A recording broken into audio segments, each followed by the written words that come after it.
Sports medicine, especially since I've been a pro, has been a place where my game has really been able to develop in multiple facets. Injury prevention, maintenance, physical therapy, weightlifting, agility work, all the things that I need to do in order to have an NBA body. This is the place for me to go when I come back home and I need to get a workout in. Always welcome me back with open arms. Parkview Sports Medicine. Game on. I chose St. Francis because they made a promise that I would have real-world experience that I could take when I graduated, and they delivered on that promise. For me, the classroom only gets you so far, so they're setting you up with an internship. I had a mentor that they set me up with that was a CEO of a DuPont hospital in Fort Wayne. They offer degrees in accounting, business administration, risk management and insurance, marketing, and finance. They just did a great job of the full circle of not only the education but also the experience. My grandpa taught me years ago, do business with people you know and who know you. That's why I joined Fort Financial Credit Union. Their staff knows I'm busy at college. They set me up with a checking account, a debit card, and an auto loan. With the Fort's mobile app, I can check balances, transfer money, and make my car payment. My grandparents loved doing business with the Fort, and I do too. My future, my family, my Fort.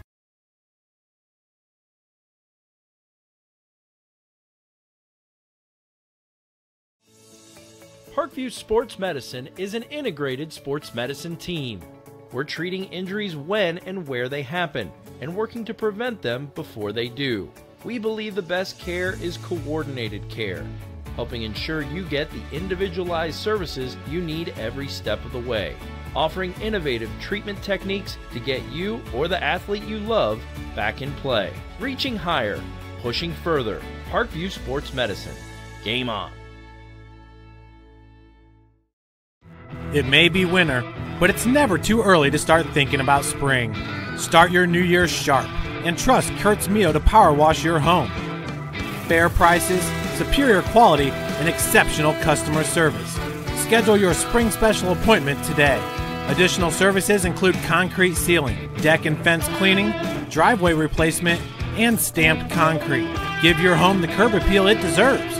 Just head on over to kurtzmio.com, request your virtual quote, and use the code Summit City for 15% off today.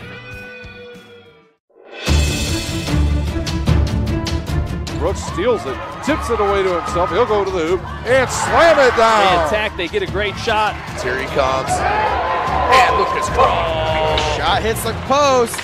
And the centering feed to Luke Gibson. Shot scores. Rush comes. Oh, almost picked off by Ethan Hoover. And the takedown.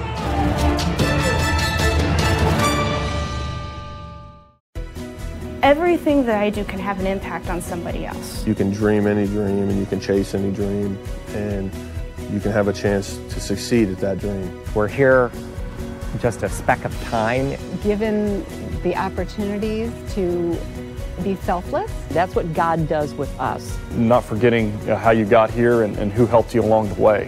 What are you doing for others? Those to whom much has been given, much is expected. Welcome into the World Baseball Academy Ash Center for game number 2 of our opening Crossroads League series versus Goshen College, the Maple Leafs. The Cougars taking game number 1 yesterday 10-2 after a huge grand slam by Tanner Gaff, and with which he went opposite field over the left field fence. In today's game, on the bump for Goshen, we will see Cam Nickel. Cam comes in with a 4.20 ERA. He's got 2 complete games under his belt.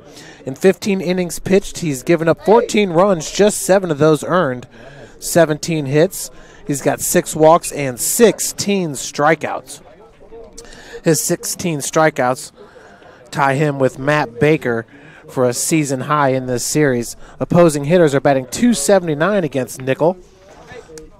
Pitching for your Cougars today is going to be number 11, Anthony Miller.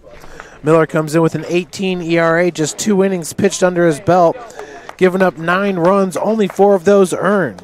6 walks, 1 strikeout. He's given up 4 hits, and opposing batters are batting .364. Against Anthony Miller, the junior pitcher, who transferred to USF from Lakeland Community College. Looking at the starting lineup for your Cougars, it's going to be number 20, Brady Harris, the shortstop leading it off. Number 25, Tanner Gaff. Number 23, Tyler Prince, your DH. Number 4, Harold Wolf, first baseman. Number 33, Noah Frymuth out in center. Number 5, Jack Harris in right field. Harris yesterday was 4 for 5 at the plate with 2 runs scored and an RBI, your MVP of the game. Tony Bova in at second base. Caden Sullivan getting the start at third, and Justice Tussing out in left field for the Maple Leafs. You have number 21, Bobby Garcia. Garcia, just a sophomore, moving up to the leadoff spot here in game number 2. He's playing shortstop.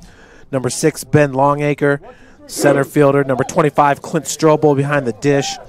Number 23, Tanner Logan's your DH. Number 2, Colby Malson at second base. Going back to Tanner Logan. Yesterday he was 2 for 4 with 2 RBI for the Maple Leafs. Cody McGuire batting in the 6th spot. He's your first baseman. Number 22, Austin Bontrager getting the start at third base. So he came in about 6th, 7th inning in yesterday's game, went 0 for 2 with a K at the plate. Number 7, Brighton Schofield out in left field. And number 29, Bailey Owens getting the start in right field. Bailey's just a freshman from Kokomo, Indiana Taylor High School. Did get an AB, but was 0 for 0 at the plate. Looking at the Crossroads League yesterday, it was Grace beating Bethel 13-6. Mount Vernon Naz beat Michigan Dearborn 3-1. Spring Arbor beat Siena Heights 12-4. Spring Arbor beat Warner out of Florida 4-3. St. Francis once again beating Goshen 10-2. It was Taylor taking the loss to Huntington 7-6. Taylor University once again is the only Crossroads League represented in the coaches' top 25 poll, and they are at the number 22 spot. And finally, Mount Vernon Naz beating Bellevue out of Nebraska 4-3. So looking at the conference standings right now, Grace, Huntington, and St. Francis all in first place with 1-0 records. Mount Vernon Naz is in 4th place with a 2-1 record. Spring Arbor in 5th place with a 1-2 record. Marion and Indiana Wesleyan have yet to play a conference game. And it's Taylor, Goshen, and Bethel College all in last place with 0-1 conference records. Although Taylor, with a 16-5 overall record, is the best in the Crossroads League. Mount Vernon Naz at 14-7 is second best. USF comes into today with a 3-8 overall record. Goshen College at 5-8. So we get set here in the top of the first. Once again, this series was scheduled to be played at Goshen College. So Goshen will be the home team, rocking the 1980s Houston Astro uniforms. And it's Brady Harris to lead it off for St. Francis. A swing and a miss by Brady to start this game. Harris once again 2 for 4 yesterday with a run scored and a walk. Harris on the season, a .206 batting average. Takes the second pitch for a strike. Once again on the bump, it's Cam Nickel. 16 strikeouts on the season. It's looking like he's going to end this series as the leader in strikeouts between both teams. Right now he's currently tied with Matt Baker for USF, who had 5 strikeouts yesterday. And how about the relief play of Matt Fiorini? Came in and faced 4 batters with 4 strikeouts. 1 up, 1 down as Brady Harris goes down swinging. That'll bring up number 25, Tanner Gaff. Gaff 1 for 3 with 2 walks, 2 runs scored, and 4 RBI yesterday. How did I not pick him as the player of the game? That's just because Jack Harris was ripping the ball all over the field. Sharply hit to Garcia, comes up firing for out number 2. 1 pitch, 1 out for the 6-3. That's going to bring up number 23, Tyler Prince. Prince 2 for 5 with a run scored in yesterday's game. Tyler batting .324 on the season with 11 hits, 5 runs scored, and 34 at-bats. 9 RBI for young Prince. With 9 walks, 7 strikeouts. He's got 1 stolen base for the sophomore, who last year was All-Crossroads League honorable mention in his first season. First pitch be a strike to Prince.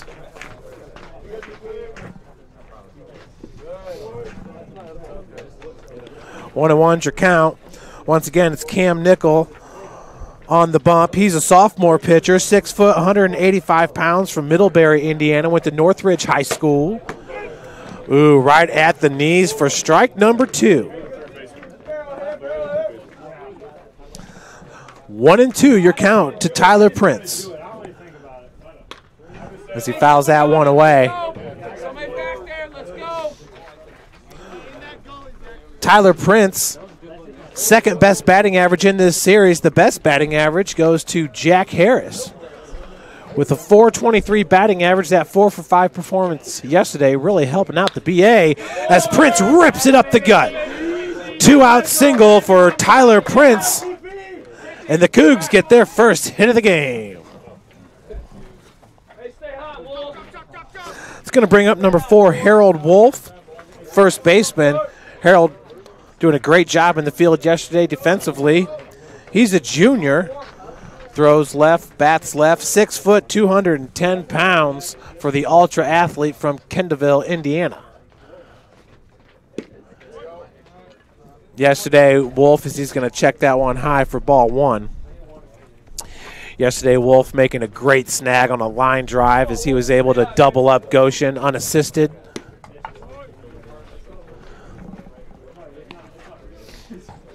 Defensive play of the game there for the Cougars. 2-0's your count. Wolf entering today with a .233 batting average. Checks that one outside for ball 3. 3-0's your count. Wolf .233 with 7 hits, 5 runs scored, and 30 at-bats. He has 5 RBI under his belt, 3 walks, 5 strikeouts. Nickel from the stretch, the big righty. Grooves that one in there for strike number 1. Wolf checking the whole way.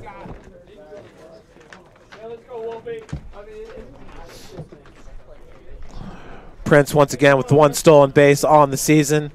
Not a real threat to steal here with 2 outs.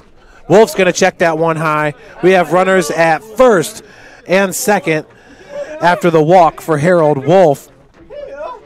Ducks are on the pond for number 33, Noah Frymuth. He was 0 for 2 yesterday with 2 runs scored and a walk. Noah batting .175 on the season with 7 hits, 4 runs scored, and 40 at-bats with 4 RBI, 3 walks, 6 strikeouts. For Frymuth, who was all Crossroads League honorable mention a year ago, he's going to take that first pitch for strike 1. Noah can certainly swing it at the dish. Last year he had a team best .325 batting average. In his sophomore year, he's going to check that one for ball 1. 1-1's your count.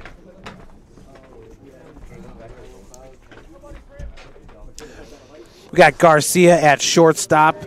Kobe Malson at second, making up the middle infield for Goshen.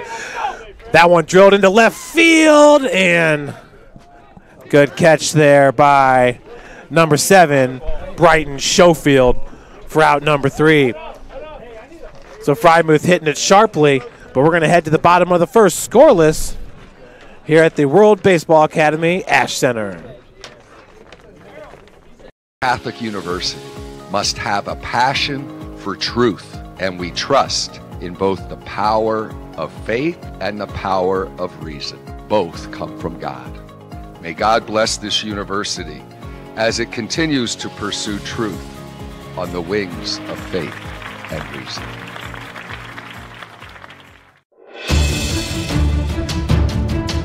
Brooks steals it, tips it away to himself. He'll go to the hoop and slam it down. They attack, they get a great shot. Here he comes. And Lucas Craw. Shot hits the post. And the centering feed to Luke Gibson. Shot scores. The rush comes. Oh, almost picked off by Ethan Hoover. And the takedown.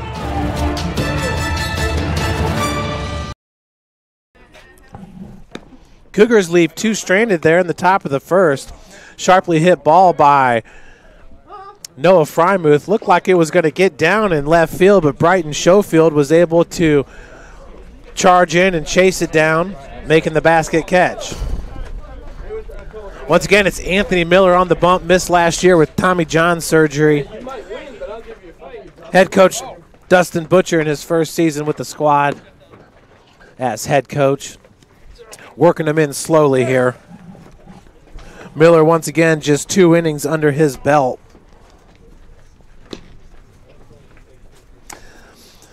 Anthony first got in on February the 16th against Cumberlands. Gave up 1 hit, 2 runs, 1 of those earned. In his last performance against Pikeville, had 5 walks, 1 strikeout. Gave up 5 runs, 3 earned runs in 5 batters faced. Well, he had to have faced more than 5. Against Concordia, 1 walk, 0 strikeouts in 1 inning pitched. Anthony Miller, Fort Wayne, Indiana, Northrop High School product. Miller goes 6'3", 227 pounds, transferring to St. Francis from Lakeland Community College. The big righty, Anthony Miller. And to lead it off is going to be number 21, Bobby Garcia. Garcia at the dish yesterday, 1 for 4 with a strikeout. Playing some good shortstop today for the Maple Leafs. Going to take that first pitch outside for ball 1.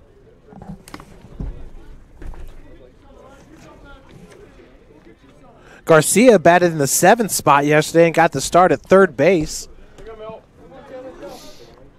Did a good job flashing the leather for the Maple Leafs, who lost 10-2. Cougs putting up 15 hits, which moved them from last place in the Crossroads League in batting average all the way to 7th. St. Francis currently sitting with a .254 team batting average. So not bad being able to move up there 3 spots up to number 7. Excuse me, 4 spots to number 7.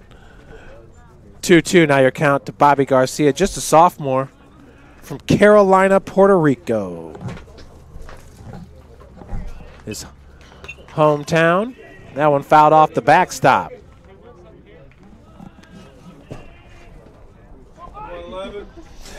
Goshen College entering yesterday's game was coming off a 2 out of 3 series win against Toccoa Falls. As Anthony Miller gets his first strikeout of the game. 1 gone here in the bottom of the first.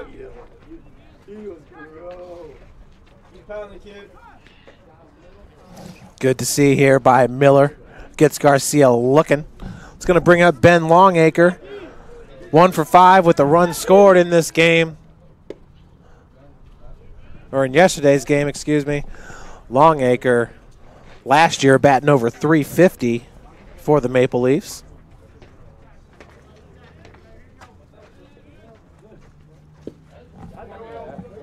Checks that one for ball 2. Longacre last year batted .358. 67 hits, 49 runs scored, and 187 at-bats, 5 home runs, 27 RBI. He struck out 32 times, walked just 17 times last year for Ben Longacre, up in this count 3-0.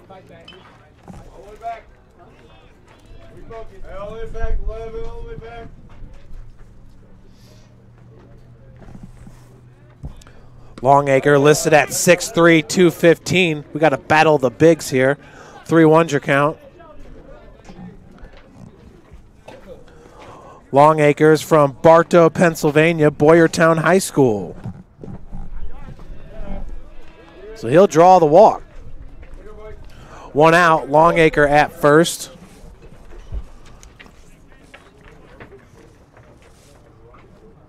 He does not have a stolen base on the season. Last year, Longacre, 7 stolen bases in 8 attempts.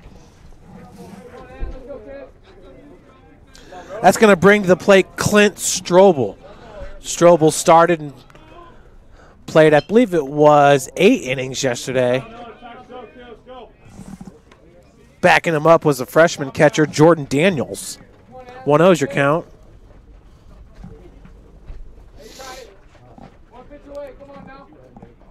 Miller's got Longacre at first base to deal with.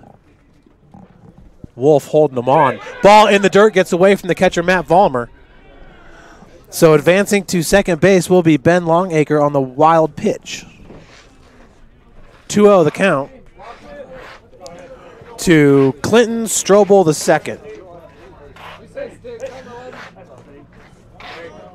He's a senior catcher, listed at 6'2", 215 from Newport News, Virginia. Once again, that's Brady Harris at shortstop and Tony Bova at second base. The middle infield here for St. Francis. Harold Wolf and Caden Sullivan at the corners.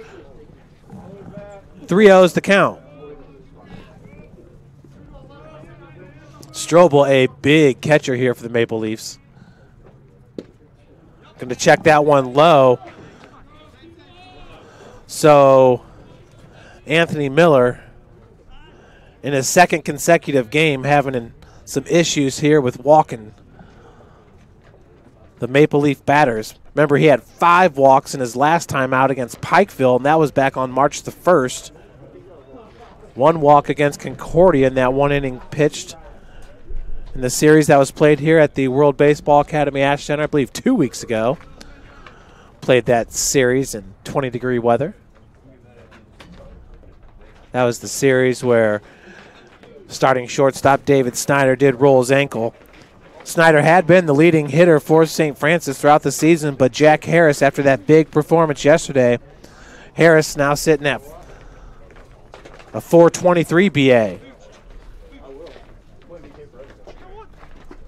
Let's get the ground ball a little bit.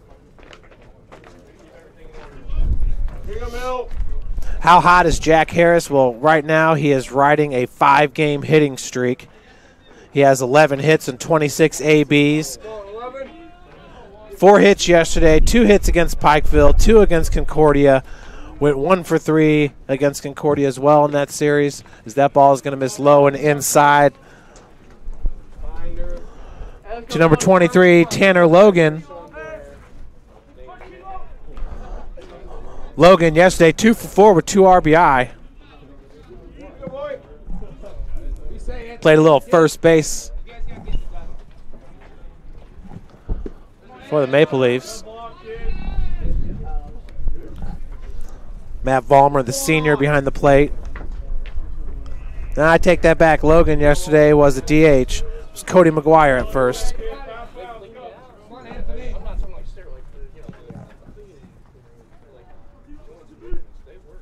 Matt Vollmer, the senior catcher, at 5'8", 175 from Kitchener, Ontario. 3-0's the count.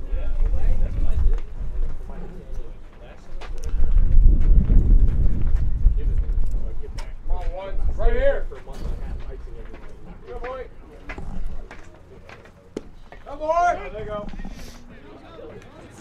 So checking all the way there was Logan on the 3-0 count. 3-1 now. Miller trying to get himself out of a jam with 1 out here in the bottom of the first.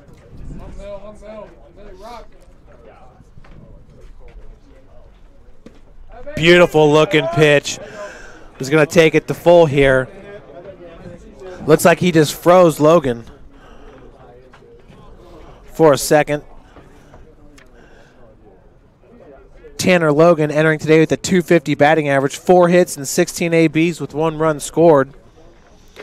But once again, had a big day yesterday, 2 for 4 with 2 RBIs, fouls that one away.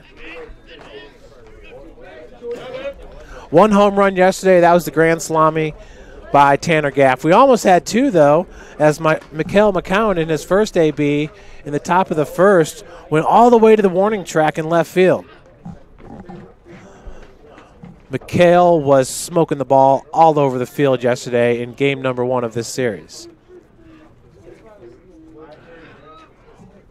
Little lead there at first and second. And drawing the walk here is going to be Logan. That's going to be the third walk, 3 consecutive walks here in this game after the strikeout to Bobby Garcia by Anthony Miller. We got bases loaded for Kobe Maulson, the second baseman. He was 0 for 3 yesterday with a run scored and a walk for Maulson. First pitch misses upstairs for ball 1.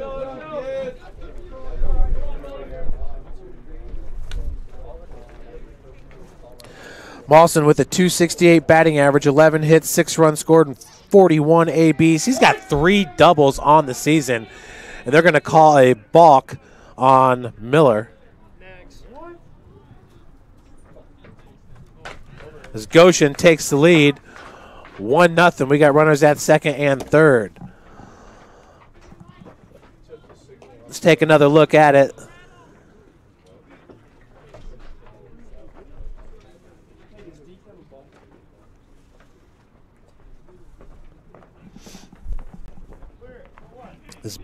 Coach Dustin Butcher's out there with the umpire. Miller on the rubber. Hard to see what happened there. We'll rewind it one more time for you.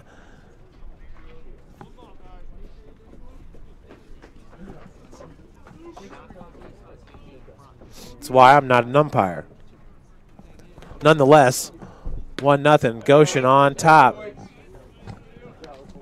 Grooved in there for a strike, 1-1. Now your count. Miller delivering from the windup here. Big swing and a miss by Maulson. Anthony up in this count now, 1-2.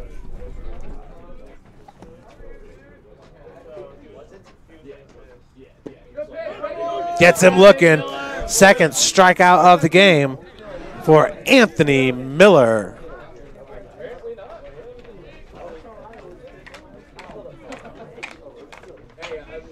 Two outs, runners at second and third for Cody McGuire, the first baseman. Cody was 0 for 4 yesterday. That one gets away from Vollmer, but keeps the runner at third base on the wild pitch. 1-0 is your count.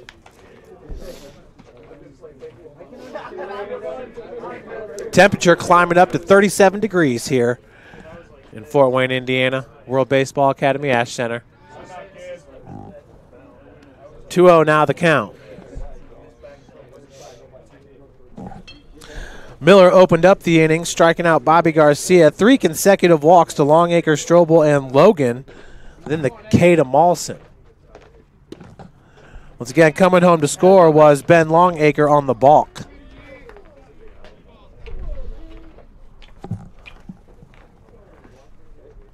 First base is open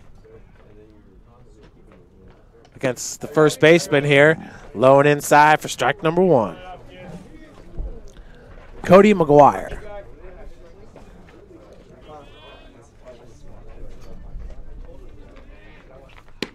Just inside.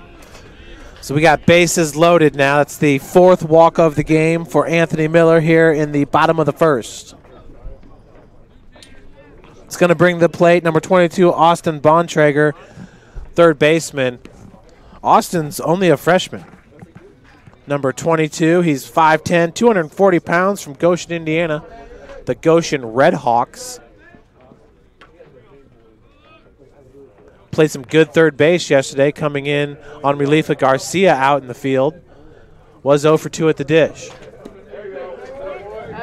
Ooh, good looking pitch there, right in the zone. Miller here with bases loaded up in this count, 0-1. Good situation here for the junior righty. Now up 0-2. Fouling off the fastball there was Bontrager.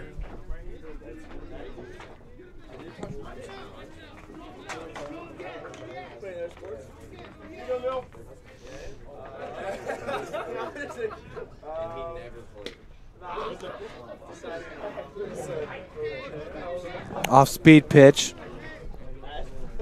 Checked foul by Bontrager. Head coach for Goshen College, Alex Childers, in his 7th season. 07 graduate from the Olivet Nazarene. Olivet Naz out of the Chicagoland Conference. That is the training ground for the Chicago Bears in Bourbonnais, Illinois. Upstairs, tried to burn him with the fastball.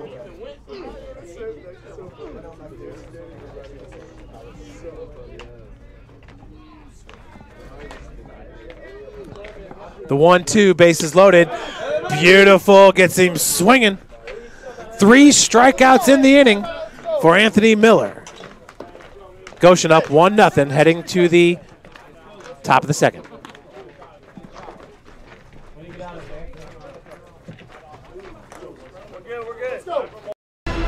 Thank you for supporting Summit City Sports.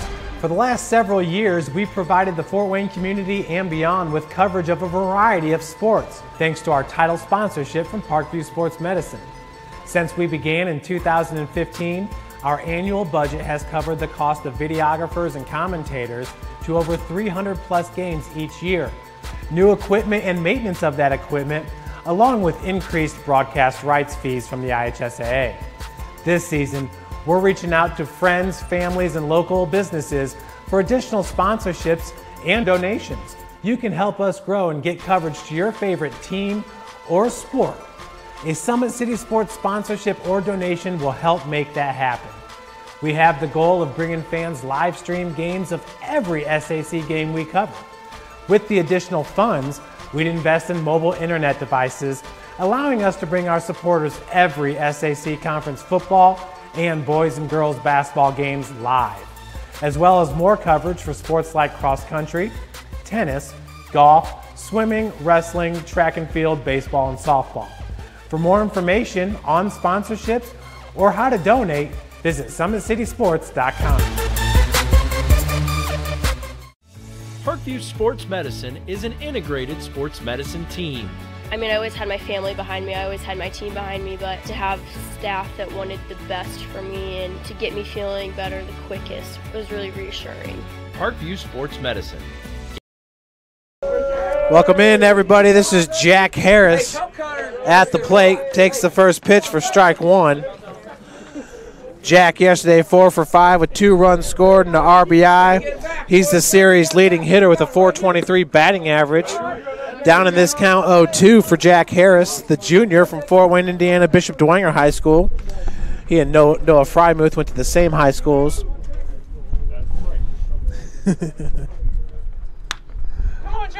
Is that one just foul in the direction of the first baseman, McGuire? He will stay at 0-2. Harris, 11 hits, 3 runs scored, and 26 at-bats, 7 RBI, 6 strikeouts, 3 walks for the speedy outfielder, Jack Harris.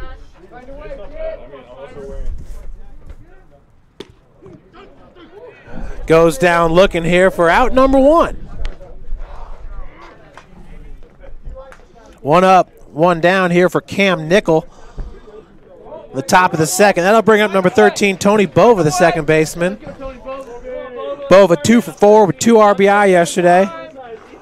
Playing a good second base for Coach Dustin Butcher.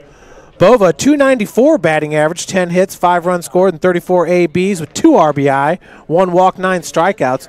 Bova has 4 stolen bases on the season to lead the Cougars. Put down a bunt yesterday and was successful, tearing up the right field line. He's 4 for 5 in stolen base attempts on the season, down in this count 0-1.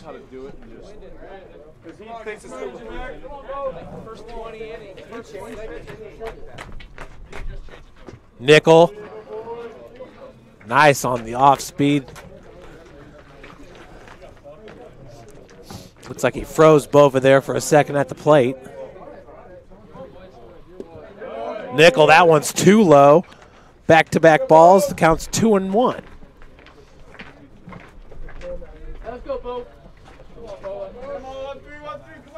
Nickel, the righty. Another off-speed pitch, misses low. 3-1's the count.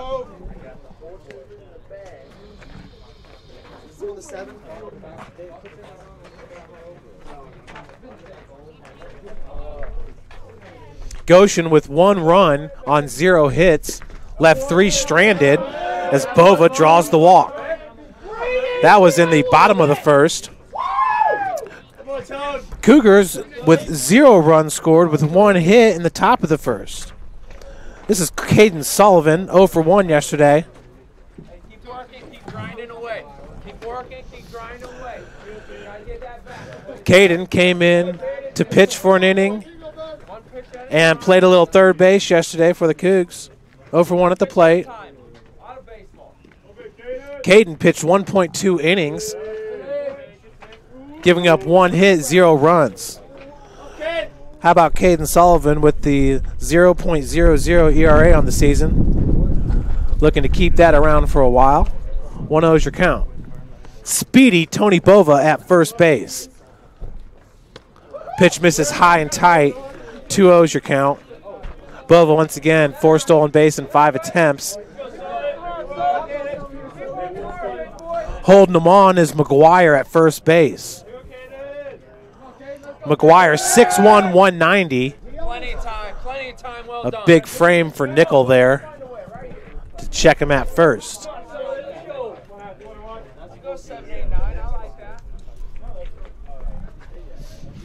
Windy day here at Cougar Field, Ash Center World Baseball Academy. Oh yeah, warming up, boys. We have heavy rains predicted for 3 p.m. today. So we're trying to skate through these 2 7-inning games. This one in shallow right field, that's going to be trouble. And tracked down by the second baseman, Kobe Malson, for out number 2. Bova will remain at first. That ball was tailing away from Malson. He stuck with it as he tracked it down. That'll bring up Justice Tussing. Justice was 1 for 1 yesterday in the 10-2 win.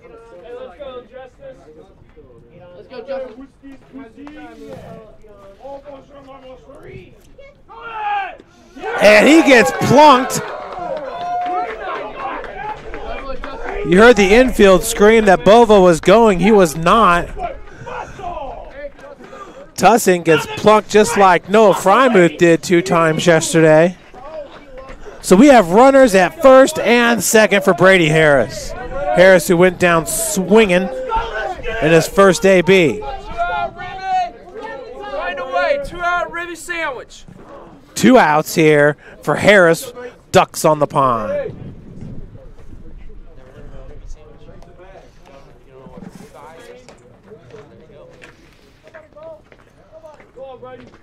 USF has currently won 2 games in a row. Keep the streak going. Roll on Cougs. 0-1's your count with 2 outs. Harris, the starting shortstop, filling in for an injured David Snyder, the senior. Beautiful looking pitch, but Bova takes third. His 5th stolen base on the season. How about Bova there, heads up base running for the senior second baseman out of Anderson, Indiana, Anderson High School. Got to see Anderson's middle school team play yesterday, their basketball team, Highlands. They are solid, but they did lose to the Norwell middle school team as Harris goes down looking for out number 3. We head to the bottom of the second. Goshen up 1-0. Catholic University must have a passion for truth, and we trust in both the power of faith and the power of reason. Both come from God. May God bless this university as it continues to pursue truth on the wings of faith and reason.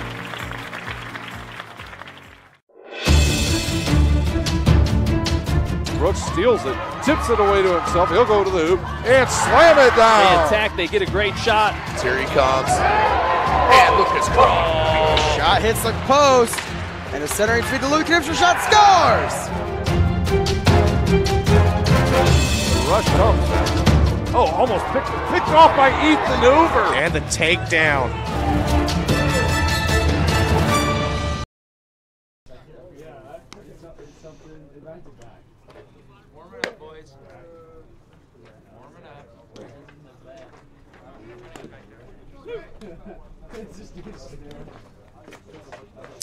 Welcome back here in the bottom of the second. Cougs in the top of the second, leaving two stranded. Bova at third, Tussing at first. Leading off is going to be Brighton Schofield, as we saw 7 Maple Leafs reach the plate there in the bottom half of the first. How about this stat line? 4 walks and 3 strikeouts and 7 batters faced for Anthony Miller, the junior. Schofield puts down the bunt. Miller does a great job of fielding it, and the throw is just a little bit wide right there for Harold Wolf to handle. I'm not sure how that one will be scored. Could be an E1. Looked like a hit, though, for Schofield, who yesterday was 0 for 3 with a walk and 2 strikeouts. Batting now, it's Bailey Owens.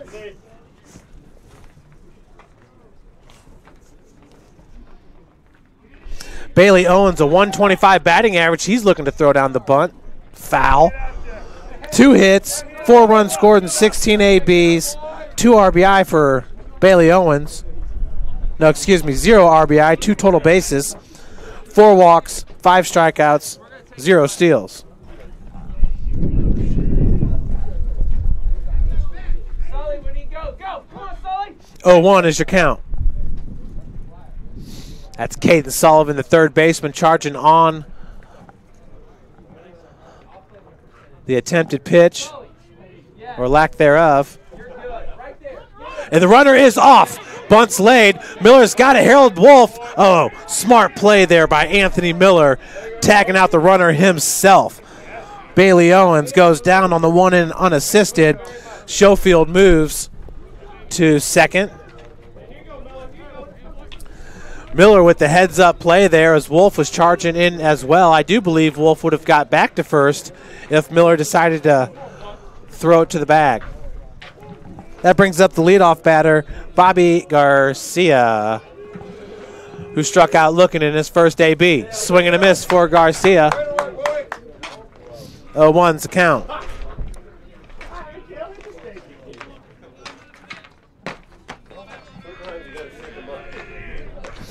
Miller with a lot of pitches there in the bottom of the first. Anthony currently sitting with 38 pitches under his belt. Cam Nichols at 34. 3 strikeouts, 4 walks for Miller. Ooh, just misses low. 1-1's the count with 1 out. Hey, on our toes, infield. Never know. Garcia, the team's leading batter, with a .355 batting average. I'll check the Crossroads League individual leaders, but you can expect that Jack Harris is somewhere near the top 10. 2-1's the count.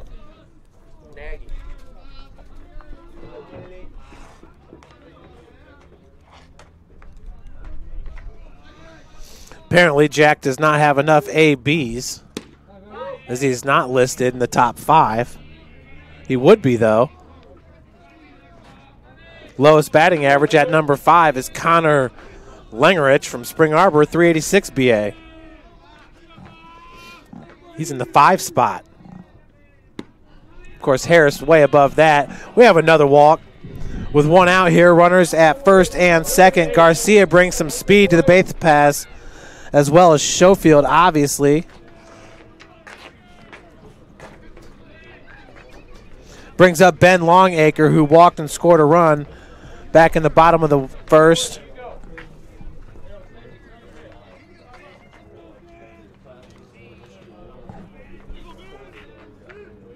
Not sure what's going on with DAC stats here with the individual batting average, because they have Hunter Ackerman from Grace listed. He's only got 17 ABs. Harris has 26 under his belt. Jack's .423 batting average should be 4th best in the Crossroads League. So hopefully they'll get that straightened up here shortly, as that's going to go right over Wolf's head, and they are going to hold Schofield up at third. Charging in on it was Jack Harris, the right fielder. We got bases loaded there after the second hit of the game for the Maple Leafs. Longacre just snuck that one over Wolf. Bases juice for Clint Strobel, the catcher. Strobel in his first at-bat walked. He was stranded at third base.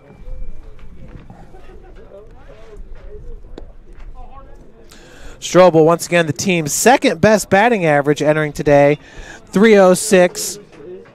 8 strikeouts, 5 walks on the season. That's entering today, obviously. He had a walk in his first AB, so tack on another.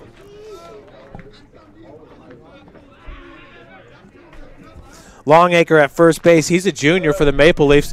Swing and a miss. 0-1 your count to Strobel. Other action going on in the Crossroads League at Spring Arbor at Warner, Florida.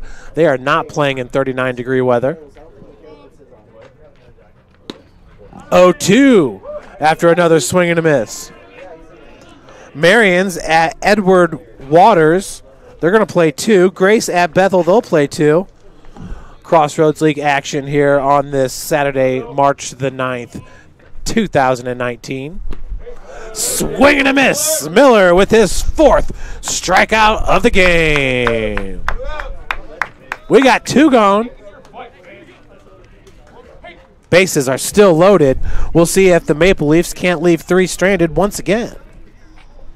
Brings up Tanner Logan, who walked in his first AB, and once again had the best day at the plate yesterday for any Maple Leaf, going 2 for 4 with 2 RBI. His 2 RBI were the only in the game as they scored 2 runs to our 10. 1-0 is the count. Was an offensive explosion here for St. Francis, once again taking the team batting average from 10th best in the Crossroads League all the way up to 7th best. St. Francis currently, though, with just 1 hit in this game, as that chopper goes foul. 1-1's your count.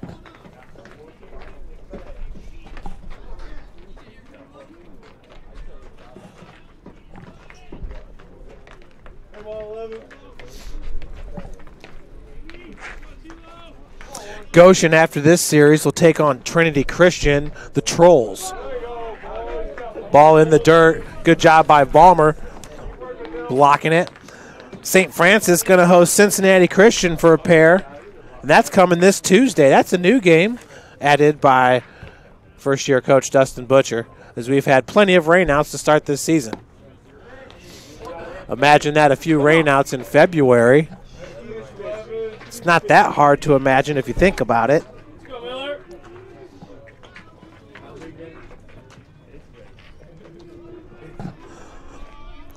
It's Brighton Schofield, the left fielder, swing and a miss. We got a full count. Look at Anthony Miller getting into jams and working out of them. Full count here with 2 outs. Let's go. Let's get him.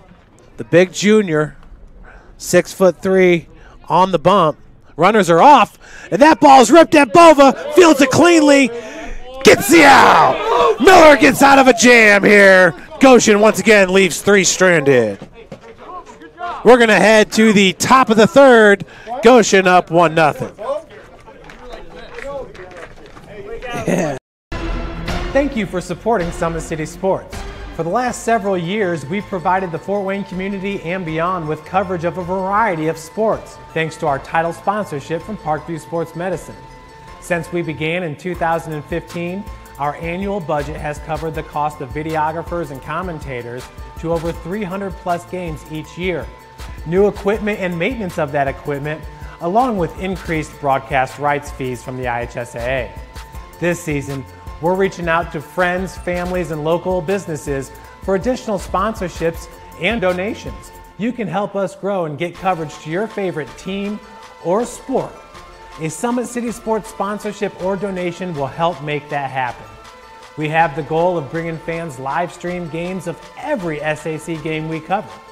With the additional funds, we'd invest in mobile internet devices, allowing us to bring our supporters every SAC Conference football and boys and girls basketball games live, as well as more coverage for sports like cross country, tennis, golf, swimming, wrestling, track and field, baseball, and softball.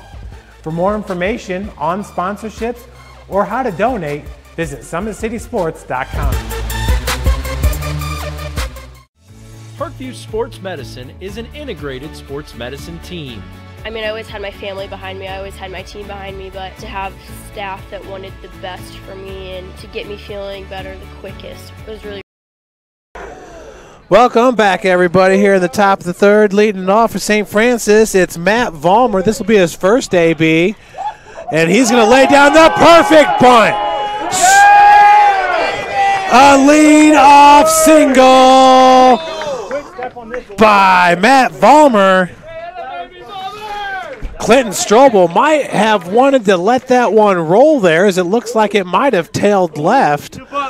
But now we got a courtesy runner. It's going to be number 2, Jordan Siddons. Vollmer with the leadoff single. Once again, he did not bat in the first inning. It was Tanner Gaff. Gaff now can still come in to pinch hit. So Tanner was kind of working as a second DH there in the bottom or top of the first inning. Your batter now is number 23, Tyler Prince, who had a single in his first AB.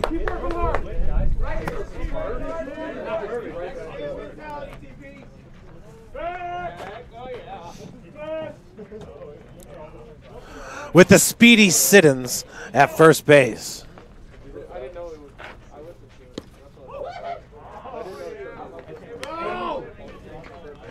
Tyler Prince has hit in every single game this year, except for 3. If you're wondering, 1-0's the count. Prince, the sophomore, the big righty, fouls that one off. Prince, 6'3", 215 pounds, from Fort Wayne, Indiana, Bishop Luers High School, same school as Mikhail McCowan. 1-1's the count.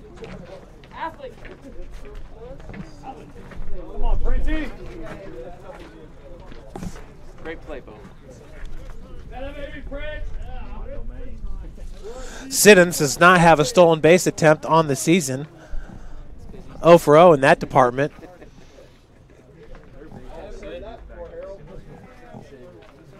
Slight lead at first, very short. McGuire holding them on, and they will go back.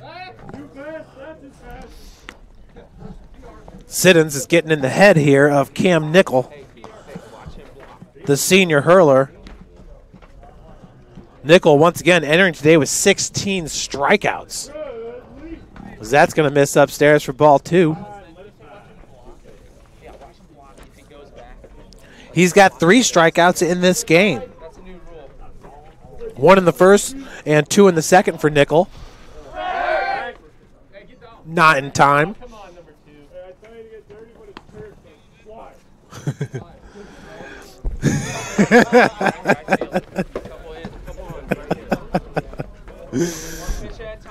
That's right. Can't get dirty here on this artificial turf. As Tyler Prince gets plunked to take first base. That's the second batter that's been hit by a pitch in this game. The first one was Justice Tussing. We will take it with 0 outs, runners at first and second for number 4, Harold Wolf. Wolf, who walked back in the first inning, 2 for 6 yesterday with the run scored.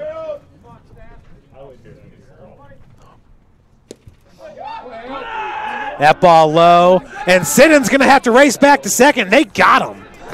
Ouch, with the pickoff by the catcher, Clinton Strobel. Eeks. 1 out, runner at first. Wolf with the 1-0 count. Wolf looking to take matters into his own hand and just go over the right field fence. Or he could go oppo like Tanner Gaff did yesterday and go over the left field fence. Off speed, sneaks in for strike number 1.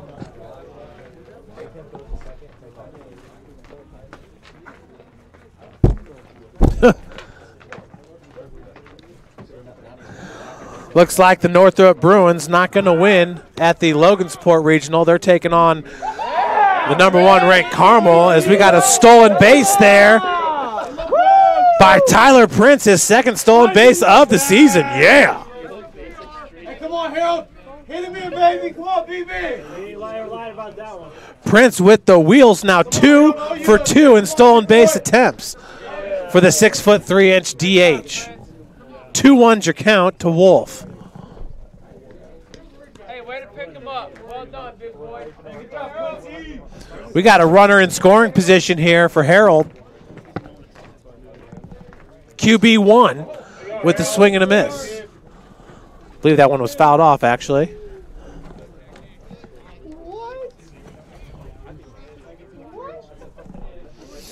The 2-2 to Wolf. Prince, obviously, a lot of speed there at second base. Anything hit into the outfield, he's scoring. Oh, that's called foul by Strobel. Go, Harold. Be a weird forward. Home now, Harold. It's Brady Harris, second on the team with 3 steals. Prince, third on the team with 2 steals. He's actually tied for that position. Wolf just got out in front of that one a little bit for Harold Wolf. 2-2 is your count. Wolf once again entering today's action with a .233 batting average. Another one fouled away. So the Northrop Bruins team took the lead into halftime, but it's been all Carmel in the second half. All Carmel.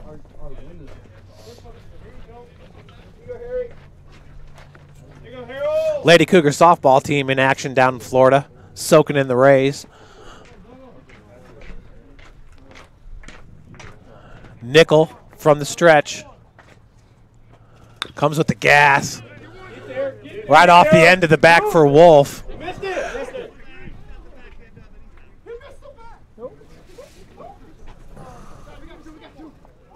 So we'll have to take another look at that one. Not sure if McGuire there was able to step on the bag. And that was a curveball.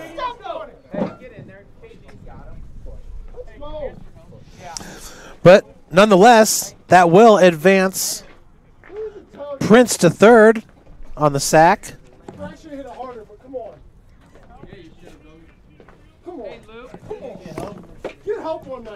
We'll take another look here as coach is out there talking with the umpire.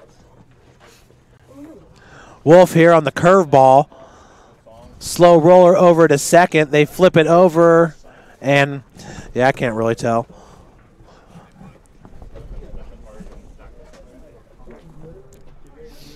As it is, folks, 2 outs here with Prince at third.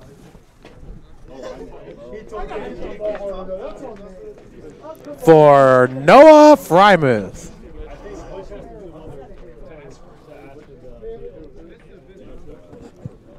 Frymuth flew out to left field in his first AB. A sharply hit ball that looked like it was going to drop in front of the left fielder, Brighton Schofield, but it did not. Coach Dustin Butcher now.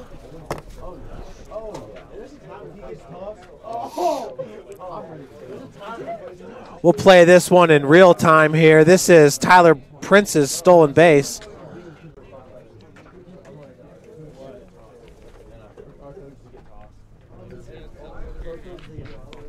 Prince, nice little lead there at first. He's off. He's got those long strides. And a beautiful slide there by Tyler Prince, now 2 for 2 on the season. Stolen base attempts.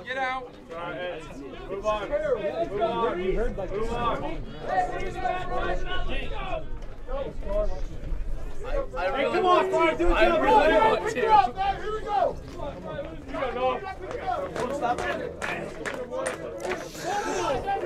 So big opportunity for Noah Frymuth to tie this game up at 1. 0-1's your count.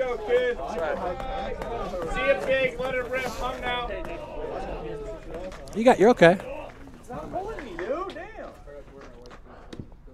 Pitch will miss outside. We're evened up at 1s with Prince at 3rd.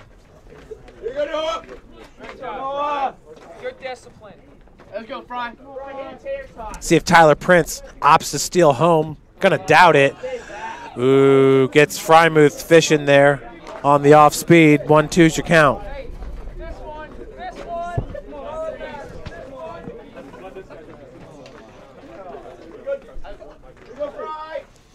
Nickel now with 48 pitches under his belt, and that's going to sneak in down the left field line. Frymuth's going to leg out a double, RBI double, scores Tyler Prince, and we are tied at 1 here at Cougar Field. Noah Frymuth comes up large here in the top of the 3rd, RBI double.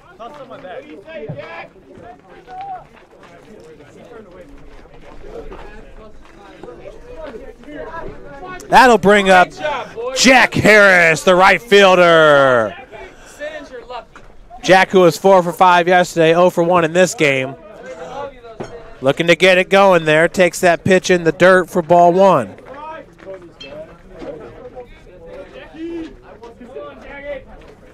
Frymuth hits it right down the left field line and legs out the double. Schofield had a hard time fielding it cleanly. This ball's going to drop into right center field, and coming home to score is going to be Noah Frymuth on the RBI single by Jack Harris, and he takes second base. Cougs take the lead, 2-1 over the Maple Leafs. Yeah, Jack Harris. Beautifully hit ball. Frymuth scoring all the way from second base. That's going to bring up Tony Bova.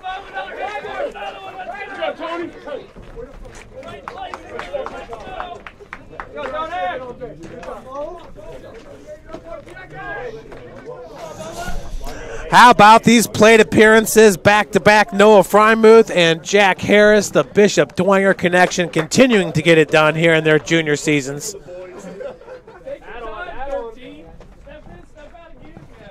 Frymuth showing off the wheels, not even close at the plate.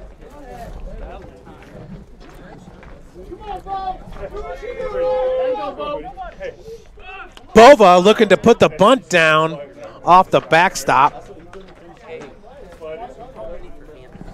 0-1's the count.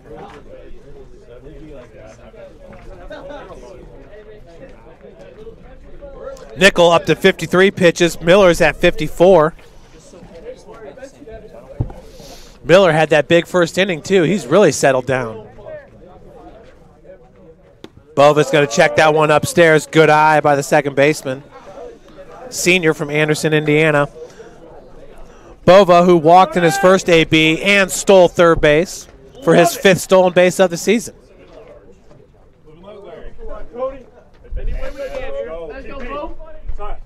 Nickel from the stretch. Garcia over there was creeping towards second base. Nice lead by Harris as he's looking to score anything off the bat with 2 outs. Yeah, Jackie. Let's go. It's a jackal. Let's go, folks. Harris really into the mind of Nickel right now. Another bunt attempt. That one's fouled off the backstop. Bova yesterday did have a bunt. He did bunt safely using his speed, but 2 attempts there, both off the backstop. 1-2's your count.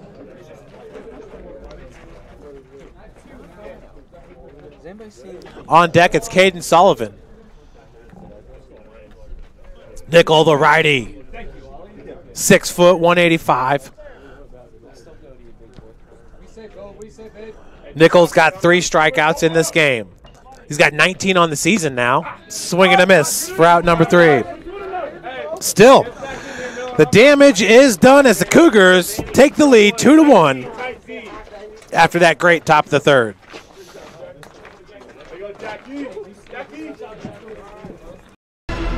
Thank you for supporting Summit City Sports. For the last several years, we've provided the Fort Wayne community and beyond with coverage of a variety of sports, thanks to our title sponsorship from Parkview Sports Medicine. Since we began in 2015, our annual budget has covered the cost of videographers and commentators to over 300 plus games each year. New equipment and maintenance of that equipment, along with increased broadcast rights fees from the IHSAA. This season, we're reaching out to friends, families, and local businesses for additional sponsorships and donations. You can help us grow and get coverage to your favorite team or sport. A Summit City Sports sponsorship or donation will help make that happen. We have the goal of bringing fans live stream games of every SAC game we cover. With the additional funds, we'd invest in mobile internet devices, allowing us to bring our supporters every SAC conference football and boys and girls basketball games live, as well as more coverage for sports like cross country, tennis, golf, swimming, wrestling, track and field, baseball, and softball. For more information on sponsorships or how to donate, visit SummitCitySports.com. Parkview Sports Medicine is an integrated sports medicine team. I mean, I always had my family behind me. I always had my team behind me. Welcome back here to the Ash Center. Kobe Maulson, the second baseman, leads it off in the bottom of the third. Fouls that first pitch off. He struck out looking in his first AB. Hey, come on, Mel. Come on, Ant. Let's go, kid.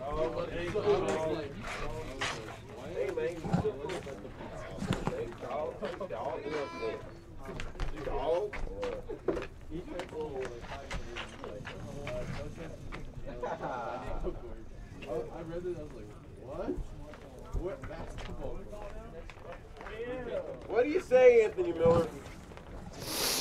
1-1 is your count. Beautiful pitch as Miller freezes him.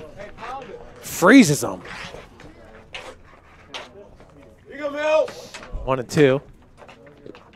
Nice block by Vollmer. Now with the 2-1. Excuse me, it's 3-1 now. I must have got that last call wrong.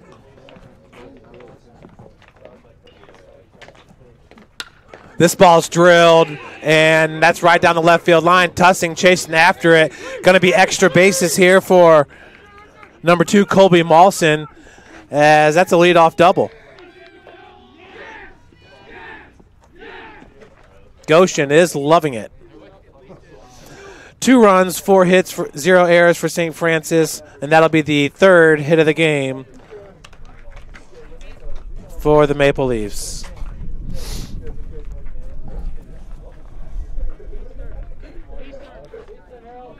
That'll bring up number 17, Cody McGuire. The first baseman walked in his first at-bat, takes that pitch for a ball.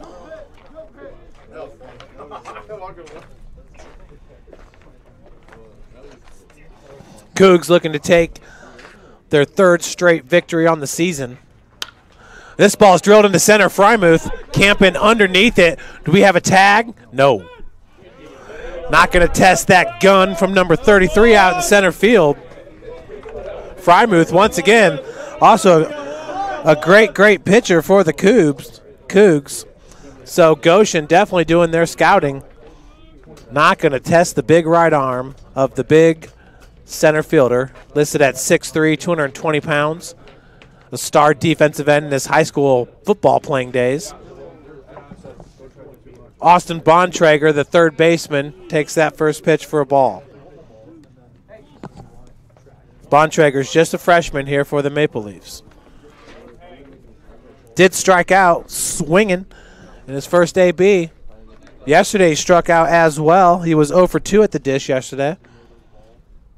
Inside for ball 2. Hey, didn't you say yesterday he liked that? Did you guys go get that baseball? The one that went straight back? Big shout out to the Cougar baseball players for hooking me up with a hand warmer. Oh no. Miller now down in the count 3-0. Miller now with 63 pitches under his belt, 5 walks, 4 strikeouts. He's only given up 3 hits with 1 earned run. No errors for either team on this chilly morning game 1 of the doubleheader. 3-1's your count. When it's cold like this, sometimes it's hard for the infielders to get the ball out of their mitt. Could say that for the outfielders as well. I'll tell you, if Mawson would have tried Frymuth on that pop fly to center field, Frymuth would have had him gunned by 10 feet. It was a beautiful throw, 1 hop over to Caden Sullivan over at third. No. 3-1's the count. Miller, up and in on the fastball. We got runners at first and second now. After the walk by Bontrager, that'll bring up number 7, Brighton Schofield. And it looks like Carmel did win that game 58-42 to end their season. A great run there by the Northrop Bruins. The only team out of the Summit Athletic Conference here in Fort Wayne to make it out of sectional play. Schofield takes that first pitch for a strike. It's been a good indicator in this game when we have a first pitch strike here by Anthony Miller. And he's been battling himself out of drastic conditions here. Goshen has left 3 stranded in each of the first 2 innings.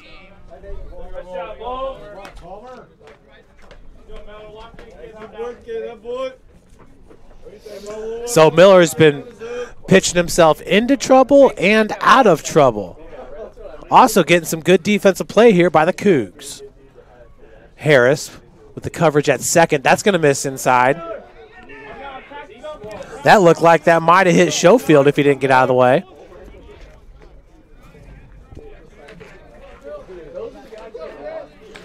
Nichols got 2 hit batters in this game, none for Miller. Anthony is also from Northrop High School, so there's the correlation with the March Madness going on here, Indiana High School basketball.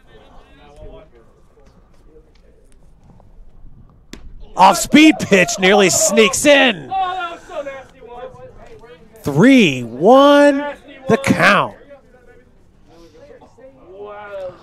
A lot of break on that pitch for Miller.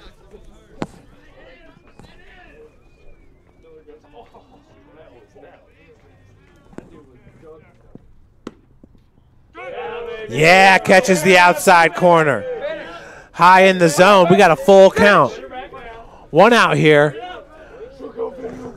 This is a big at-bat here for Brighton Schofield with his team down by 1. And a huge pitch for Anthony Miller, the junior hurler. That ball drilled down the right field line and foul. Come on, Miller, you got it. Let's go, baby. Battle here, throw up here. Let's go, ones.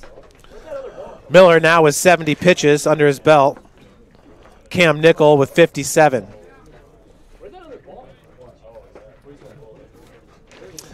This might be the last inning we see from Anthony. Once again, slowly getting worked into the rotation here. This is his 4th game appearance. You got it, Miller. Hang with it.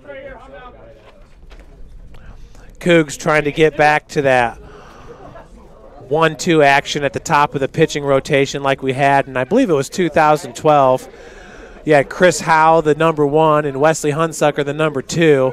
And those guys nearly took game 1 and 2 of every single doubleheader. It was a little bit different back then. You played every team twice. Now we do the 9-inning, we do like 3-game series with the 9-inning and the 2 sevens. Used to just be doubleheader, all 7s. But then if you think about it, you get into the national tournament, all the games are 9 innings, so it'd be nice to get a few 9-inning games under your belt in the regular season. So the Crossroads League obliged. Schofield at first, bases are juiced for the third straight inning.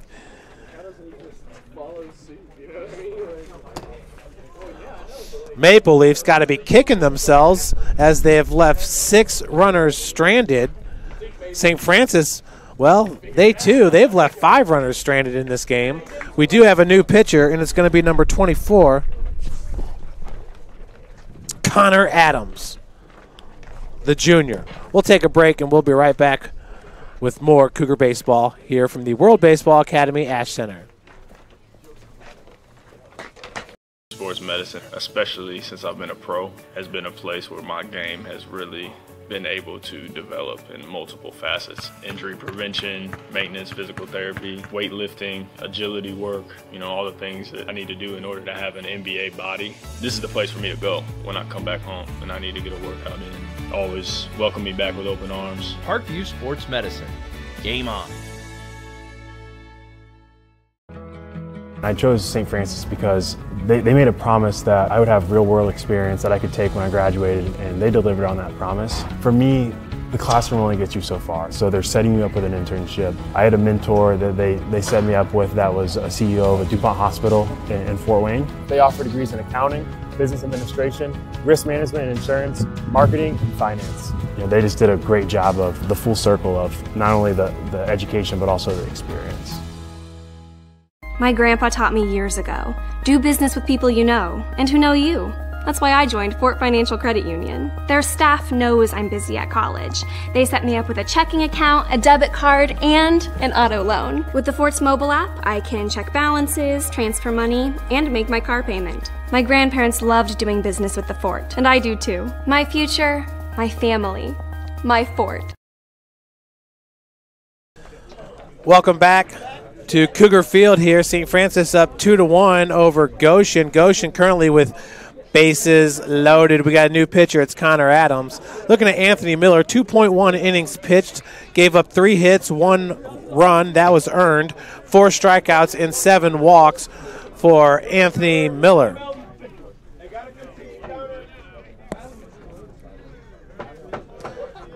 Looking at Connor Adams on the season, got his first game experience on February the 2nd against Osbury. Gave up 1 hit and 6 ABs, had 3 strikeouts.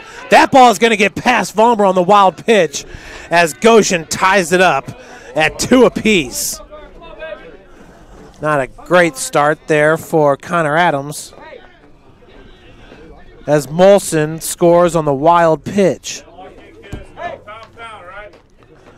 Then against Concordia, Adams gave up 8 hits in 21 at-bats, 5 runs, all of those earned, 2 walks and 4 strikeouts.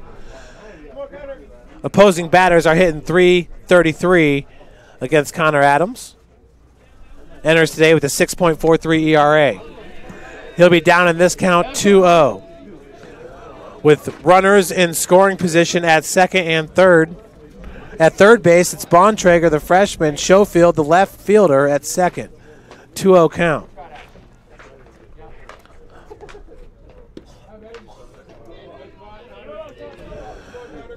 Goshen College only has 3 hits in this game. St. Francis with 4, but Goshen has been able to get on base via the walk. 3-0's the count.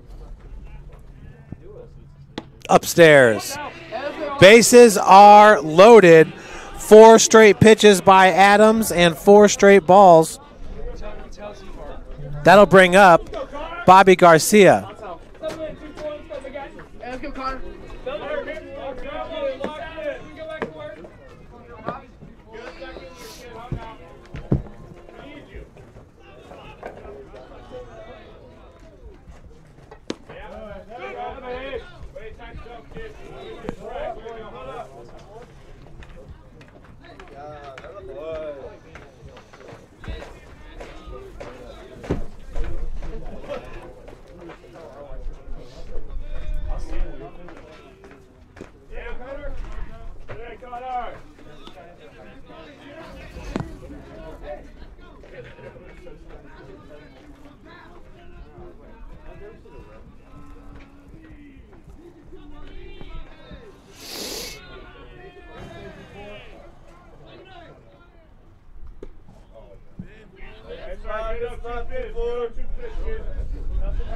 1-2 now the count.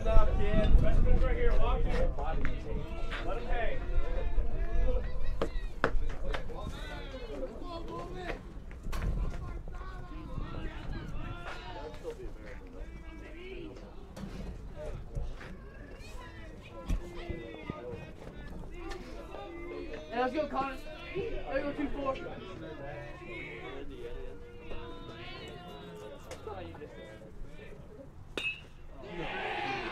That ball drilled into left field, and only one run is going to come home to score. Good defense there by Justice Tussing on the RBI single by Bobby Garcia. Hey, let's go. One pitch away from the alley. Let's go.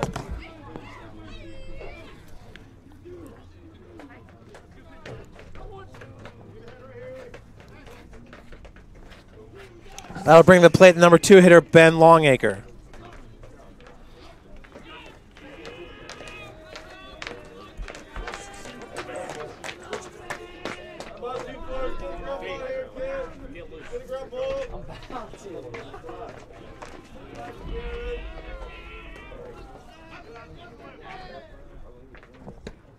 First pitch misses low.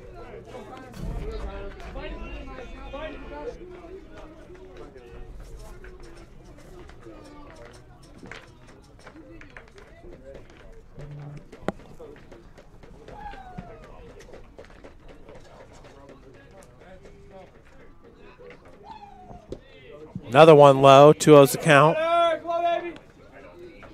And Coach Dustin Butcher going to have to come out and calm down Adams. We'll be right back with you. More Cougar Baseball. Thank you for supporting Summit City Sports. For the last several years, we've provided the Fort Wayne community and beyond with coverage of a variety of sports, thanks to our title sponsorship from Parkview Sports Medicine. Since we began in 2015, our annual budget has covered the cost of videographers and commentators to over 300 plus games each year. New equipment and maintenance of that equipment, along with increased broadcast rights fees from the IHSAA.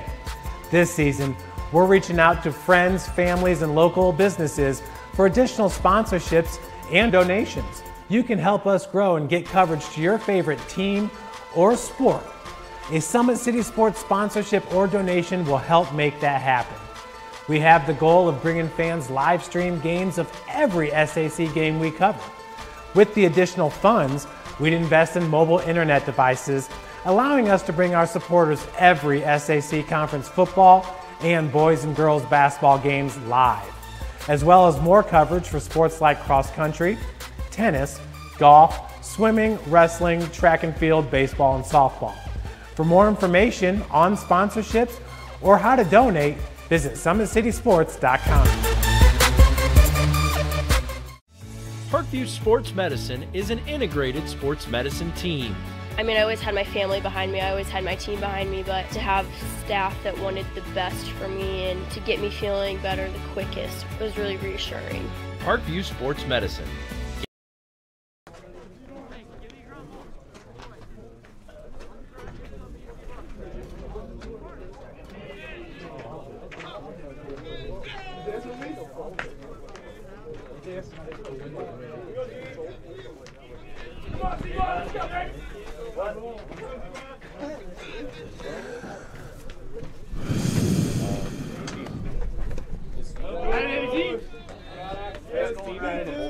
Welcome back, everybody. The new pitcher is Kyle Zabarski for St. Francis.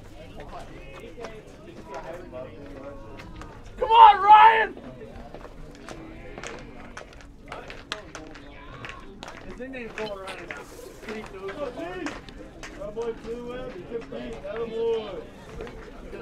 Come on, 2-2.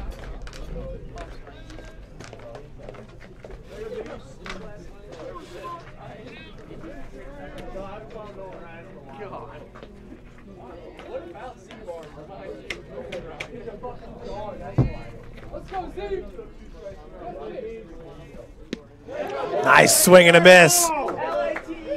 Kyle Zabarski gets a strikeout with his first batter faced. Zabarski coming in on relief. He was able to get Longacre swinging there for the second out. That's going to bring up number 25, Clint Strobel. Longacre, not an easy strikeout.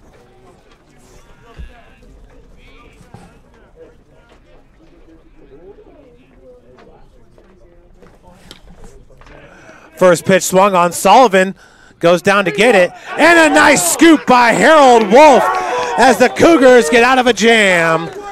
As we head to the top of the fourth inning.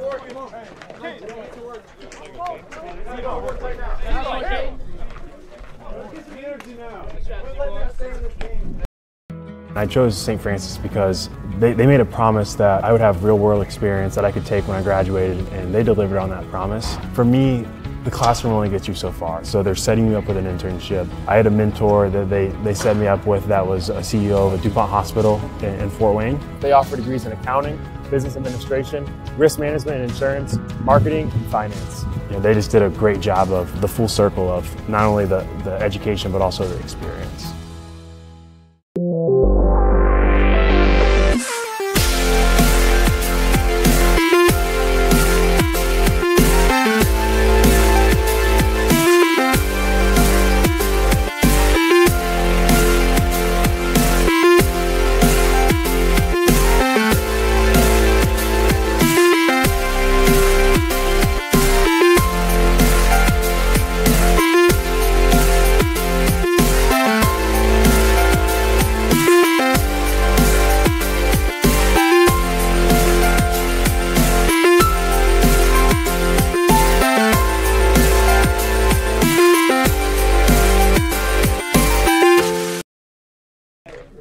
Sometimes a guy in baseball makes a great play and he's leading off. That's just unbelievable how often that happens.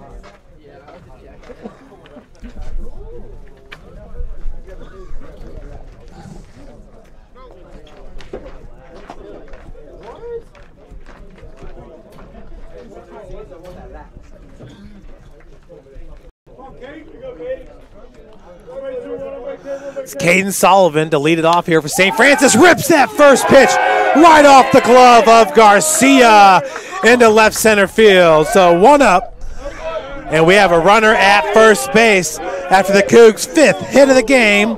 This one by Caden Sullivan.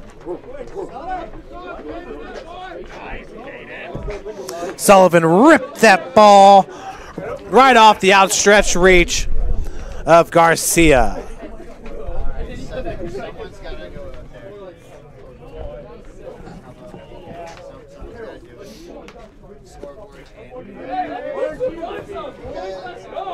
One 0 now, your count to Justice Tussing, who was hit by a pitch back in the second.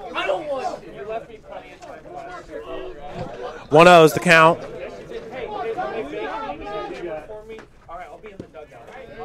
Now we go, Tuss. Now we go.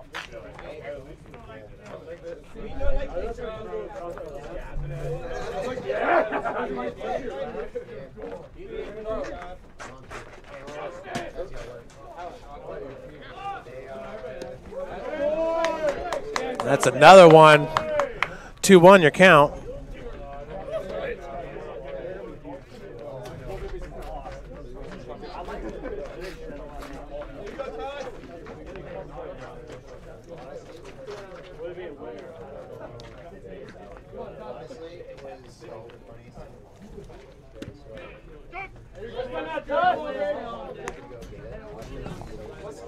It's still Cam Nickel on the bump for Goshen. 2-2 is your count. Nickel with 58 pitches under his belt as Sully gets back to first.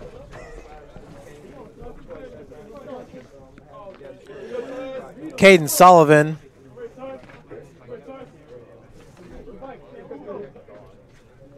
entering today with a 158 batting average, is 2 for 2 in stolen base attempts as the count remains 2-2 with 0 outs here in the top of the fourth.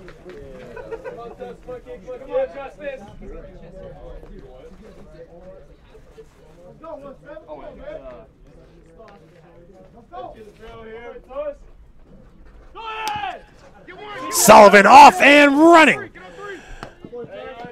as Tussing throwing out at first. I'm going to roll with Z-Bar. Pick him up. Pick him up. Next guy up approach. Yeah. Come on, 2-0. You go, Brady. Let's go, Brady.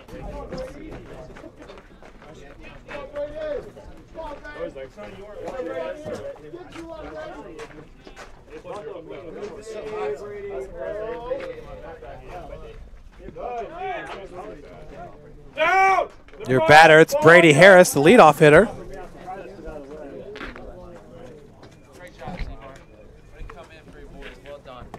1-0's the count.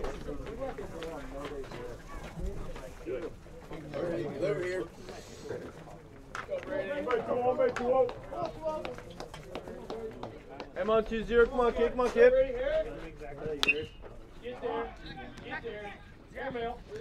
Another one, 5-3.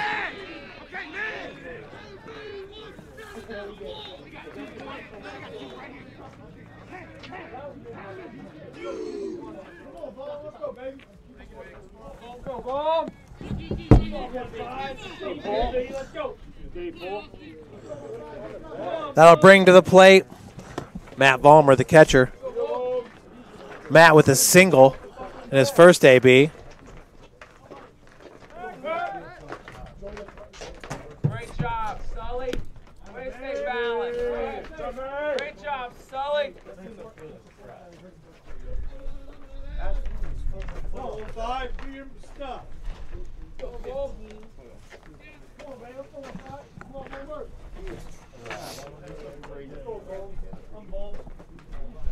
One 1-0 count to Vollmer as he's going to foul that out of play. Counts evened up at 1 apiece. Straight back. Let's go, pitchers. Somebody on that. Straight back. Yeah. Come on, Bull. Come on, Bull. You go, Bull.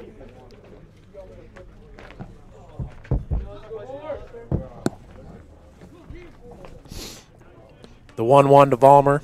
Come on, Bull. We need you, baby. Entering today with a .333 batting average.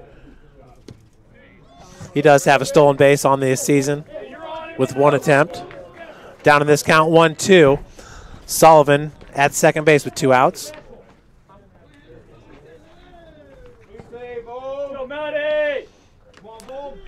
St. Francis 2 runs on 5 hits, 3 runs on 4 hits for Goshen.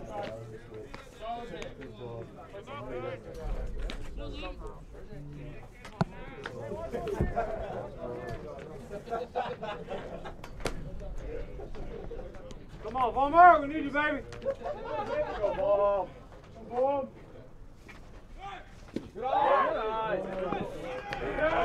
And Sullivan, they missed the tag. He'll take third base.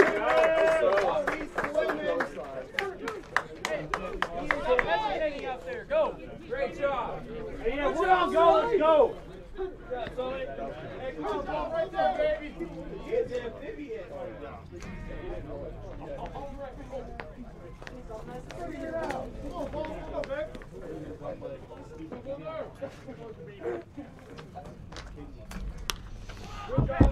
Hey, somebody on it. Somebody on it, straight back.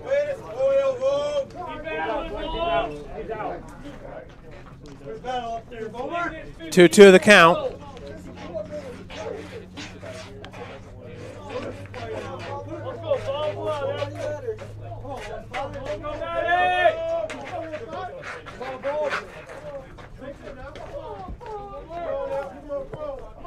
We need you, baby.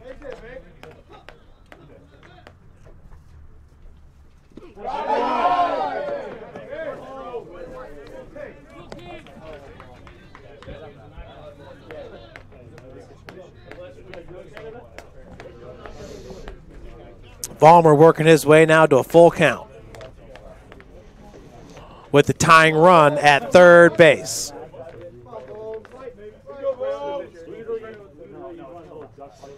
Nickel from the stretch gets him looking, freezes him with the breaking ball. We'll head to the bottom of the 4th. Still 3-2. Goshen. I chose St. Francis because They made a promise that I would have real-world experience that I could take when I graduated, and they delivered on that promise. For me, the classroom only gets you so far, so they're setting you up with an internship. I had a mentor that they set me up with that was a CEO of a DuPont hospital in Fort Wayne. They offer degrees in accounting, business administration, risk management and insurance, marketing, and finance. They just did a great job of the full circle of not only the education, but also the experience. Brooks steals it, tips it away to himself. He'll go to the hoop and slam it down. They attack, they get a great shot. Here he comes. And Lucas Craw. Shot hits the post. And the centering feed to Luke Gibson. Shot scores. Rush comes. Oh, almost picked off by Ethan Hoover. And the takedown.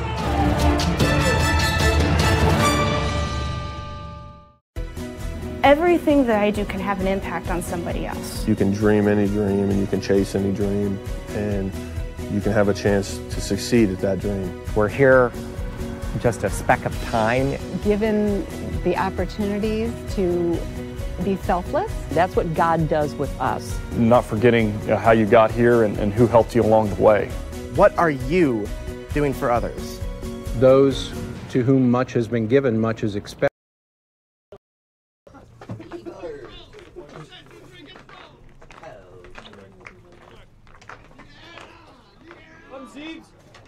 Go, Zeus! Hey,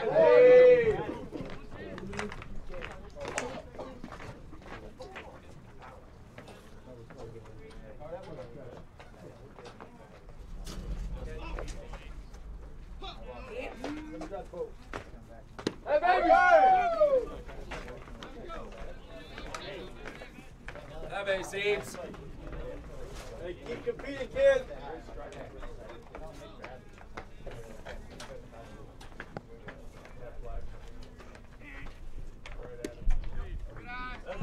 Good spot, twos. Go, Z squad, baby. Come back.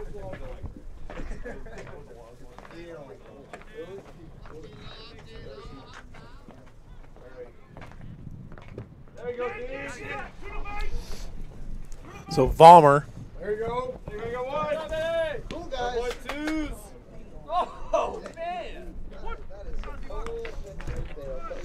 Going to throw out Tanner Logan there on the 2-3. That's going to bring up Kobe Malson.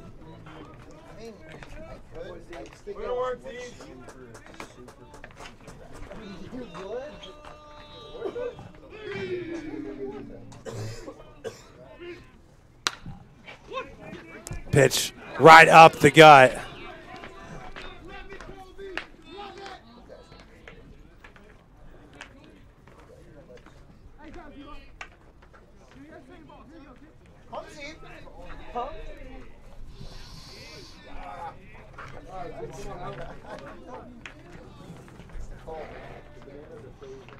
Malson at first base brings up Cody McGuire, big first baseman.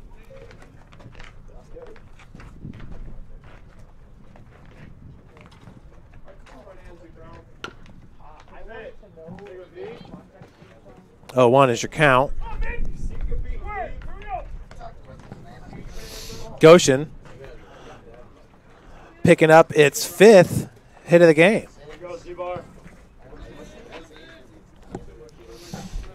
McGuire 0 for 1 in this game. His last AB flied out to center field. Down in this one, 0-2.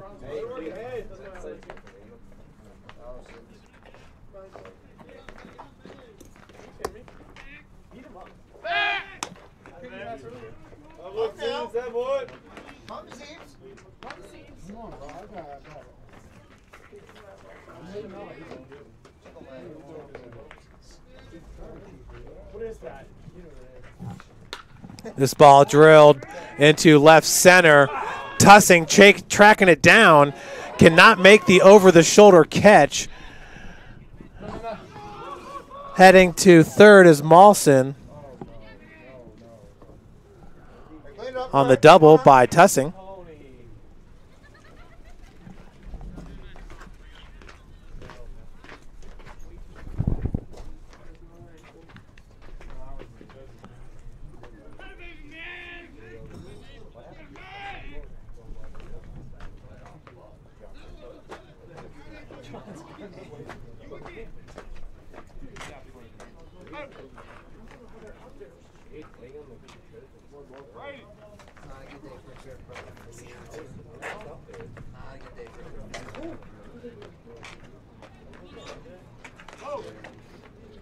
So it looks like Tony Bova's going to be okay. It's Austin Bontrager now the batter. Back-to-back hits here by the Maple Leafs. And I believe they're going to call that last one an error on the E7.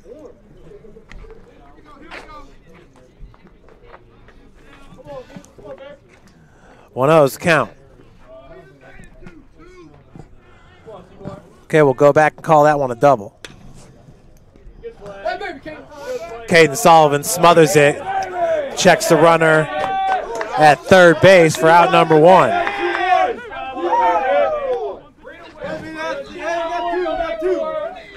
Another nice play out in the field.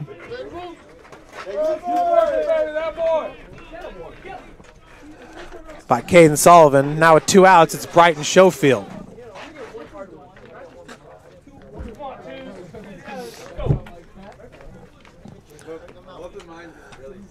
Goshen so far in this game, that first pitch is a swing and a miss, have left 9 batters on base. 0-1 is your count. Schofield is 1 for 1 in this game with a single back in the second. He walked back in the third. Many plate appearances for Goshen in this game. Schofield got out in front of that one. 0-2 is your count.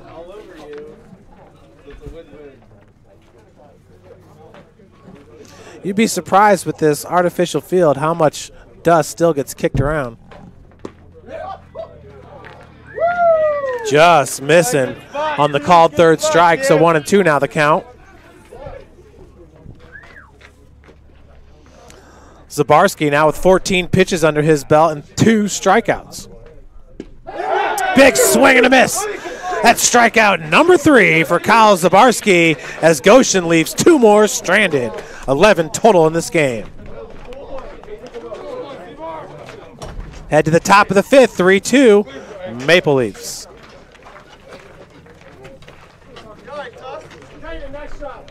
Grandpa taught me years ago, do business with people you know and who know you. That's why I joined Fort Financial Credit Union. Their staff knows I'm busy at college. They set me up with a checking account, a debit card, and an auto loan. With the Fort's mobile app, I can check balances, transfer money, and make my car payment. My grandparents loved doing business with the Fort, and I do too. My future, my family, my Fort.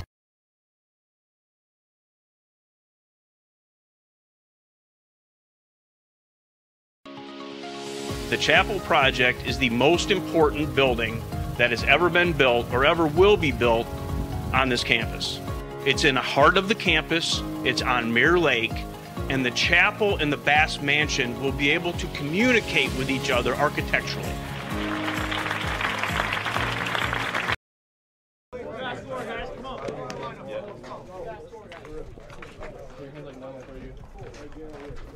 Come on, guys, we gotta stay locked in. We gotta win this game. Hey, everybody in the game right here. Talk it. Let's go. Let's go, TV!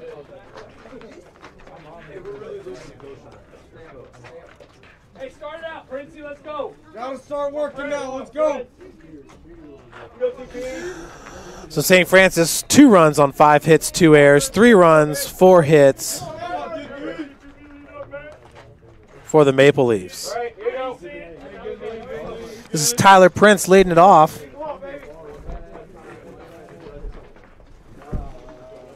Prince, 1 for 1 in this game, was hit by a pitch and scored a run back in the third.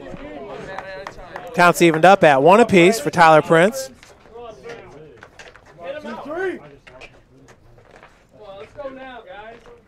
Come on, okay, let's go, TP.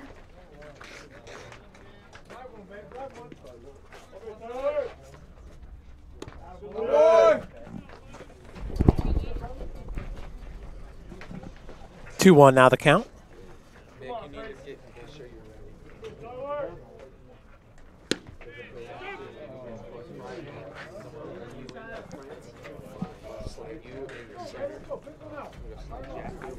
on, Prince.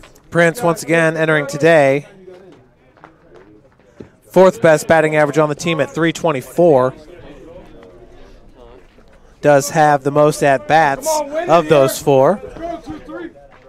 It's full count now to Prince.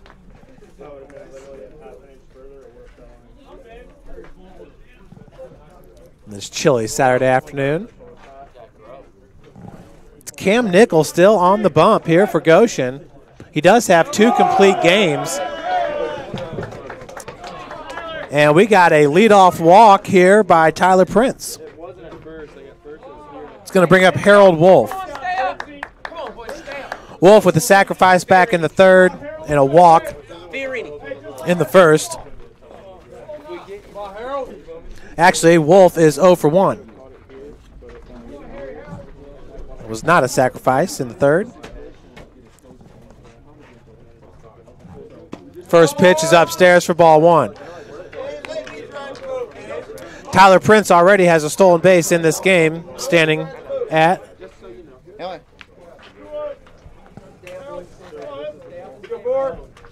first base. Keep grinding out of that. Be smart here.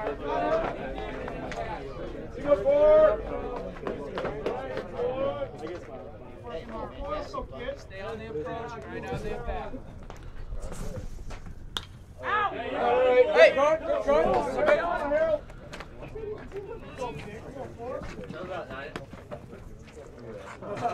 hey, somebody needs to go get that baseball.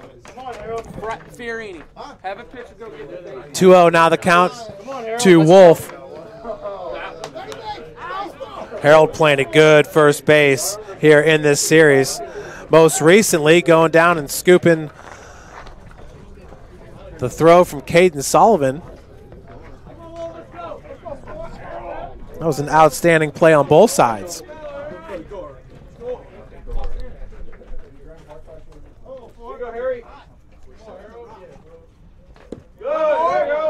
Wolf will check that one upstairs now. 3-2, full count. With 0 outs. Here in the top of the 5th. This is a 7-inning game, folks. 7 innings, and then we'll play 7 more. Swing and a miss for out number 1. All right, hey, pick him up. Pick him up.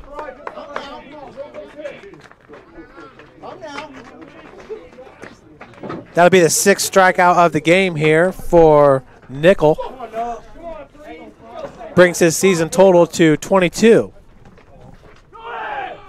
And pitch inside to Frymuth. Prince with another stolen base. 2nd stolen base in this game. 3rd of the season. First pitch was a ball to Frymuth. Take 2 backs in, Britt. Frymuth, 1 for 2, had a RBI double that scored Tyler Prince in his last AB. See if he can do it again.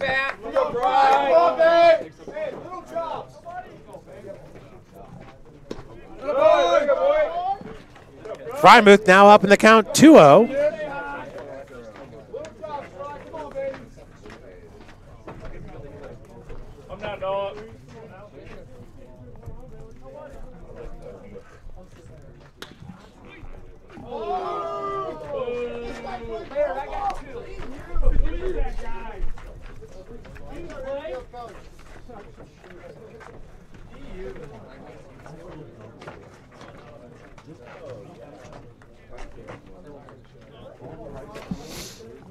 Two-1 now the count to Frymuth. Nobody holding Prince on at 2nd. Frymuth right down the Bontrager for out number 2. Bontrager is a solid defensive 3rd baseman so far in this series for the Maple Leafs. Brings up Jack Harris, 1 for 2 in this game. Had a single back in the 3rd. That's an RBI single that scored Noah Frymuth. Struck out looking back in the 2nd.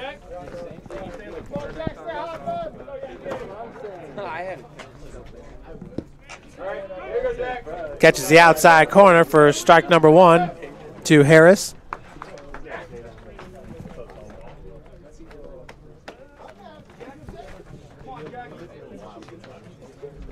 Prince, very, very short lead at second. Counts evened up at 1 apiece.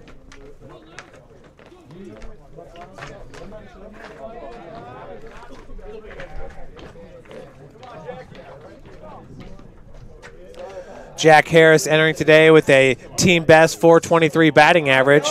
Checks that one low.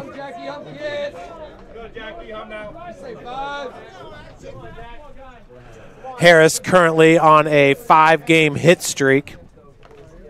Out of the 8 games, he's only went hitless in 2 of them.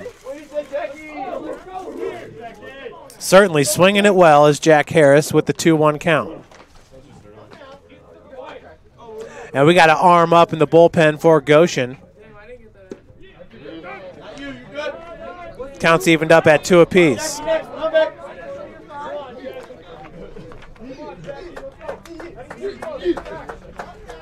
Next one, Jackie. Come on, baby. Here you go, Jack. Hey, I'm going for his back out.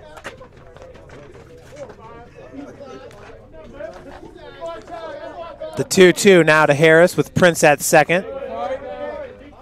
Battling at the dish is number 5.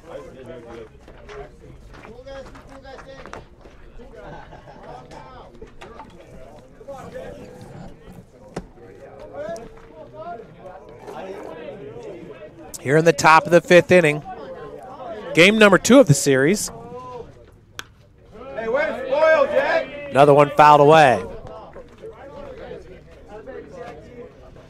Cam Nickel Come on, Jackie. Keep fighting, boy. now up to 95 pitches. Not sure if he's going to be able to get his 3rd complete game on the season.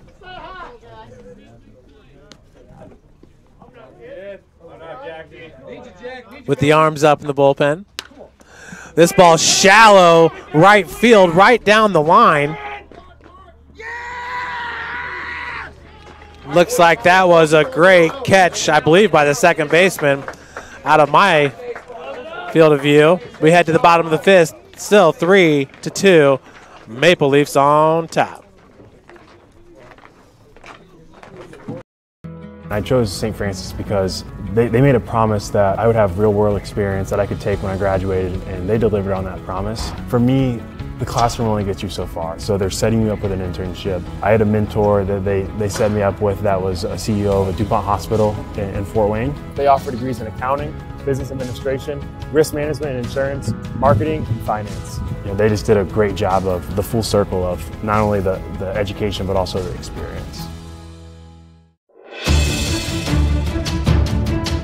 Brooks steals it, tips it away to himself. He'll go to the hoop and slam it down. They attack, they get a great shot. Here he comes. And Lucas Craw. Shot hits the post.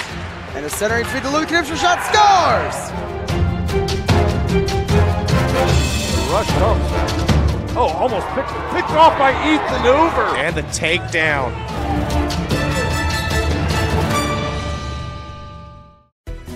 Everything that I do can have an impact on somebody else. You can dream any dream and you can chase any dream and you can have a chance to succeed at that dream. We're here.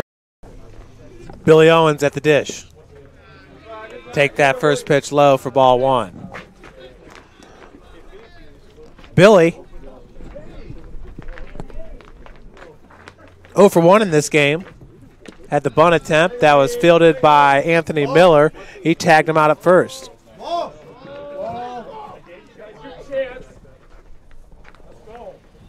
2 runs, 5 hits, 2 errors for St. Francis.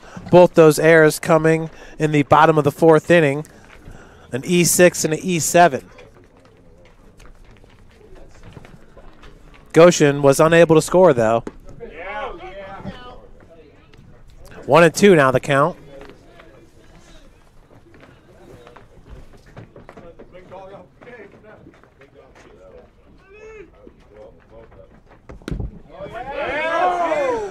Zabarski with his 4th strikeout of the game.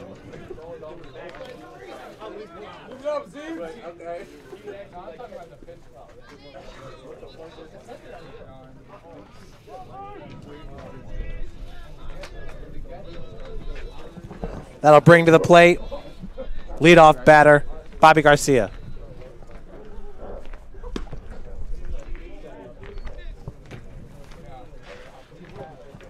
First pitch is a ball to Garcia. He is 1 for 2 in this game with an RBI, a walk, and a strikeout.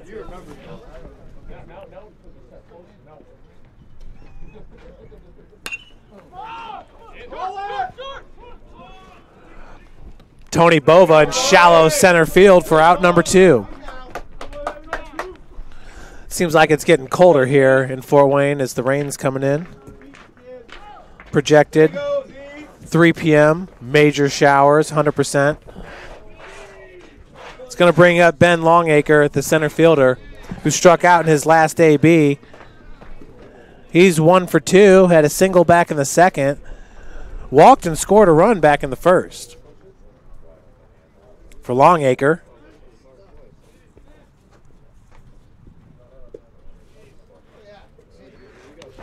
first pitch low for ball 1.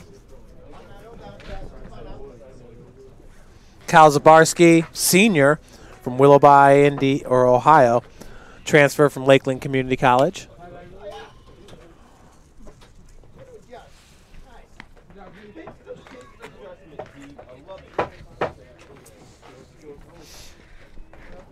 Counts evened up at 1 apiece to Longacre.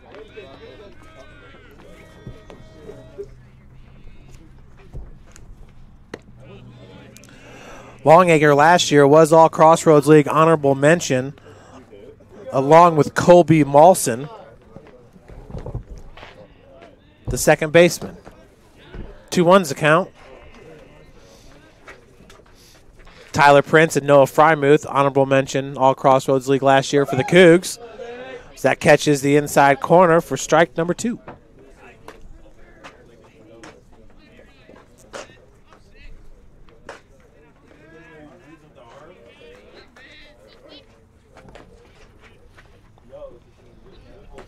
Zabarski out of the windup. Off-speed pitch, off the handle into center field for out number 3. 3 up, 3 down as we head to the top of the 6th inning. Cougs down by 1. Grandpa taught me years ago, do business with people you know and who know you. That's why I joined Fort Financial Credit Union. Their staff knows I'm busy at college. They set me up with a checking account, a debit card, and an auto loan. With the Fort's mobile app, I can check balances, transfer money, and make my car payment. My grandparents loved doing business with the Fort, and I do too. My future, my family, my Fort.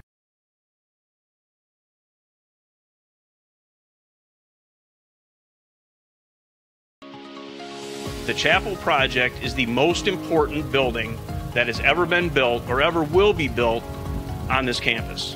It's in the heart of the campus, it's on Mirror Lake, and the chapel and the Bass Mansion will be able to communicate with each other architecturally.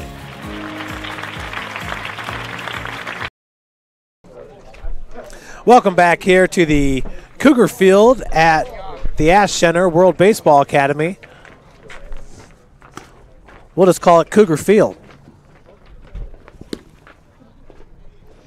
Looks like the softball team lost game number 1 today to Embry-Riddle 3-2. After yesterday pulling out the 10-9 win in 8 innings. Coach Ryan Bolin and the Lady Cougars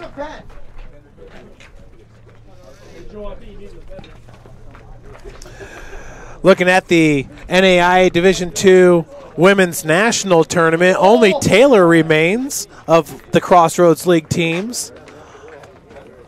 On the men's side, you have Indiana Wesleyan, Spring Arbor. I'm not even sure who all is left on the men's side. Let's take a look. It's Spring Arbor taking on IU East at 2 p.m. Indiana Wesleyan taking on Oregon Tech at 4 p.m. And Marion taking on Briar Cliff at 8 p.m., the nightcapper. On the women's side, Taylor going to take on Dakota Wesleyan at 6 p.m. A lot of people consider Dakota Wesleyan to be a favorite to take that tournament. Them or Concordia, the number 1 ranked team in the land. It's Tony Bova at the plate. He's currently 0 for 1 in this game. on, Tony, we say, mate. Bova tried to put down a few bunts. Just hasn't happened for him so far. He does have a stolen base as he was able to take third. That was back in the second. First pitch down low for ball one.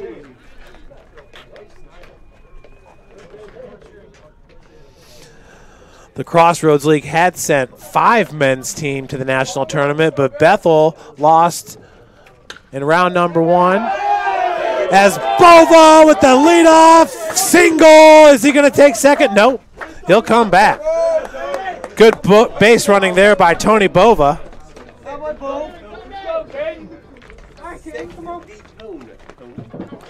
Leadoff batter aboard. That brings up Caden Sullivan. Sullivan had a single in his last AB, hitting it sharply into left center.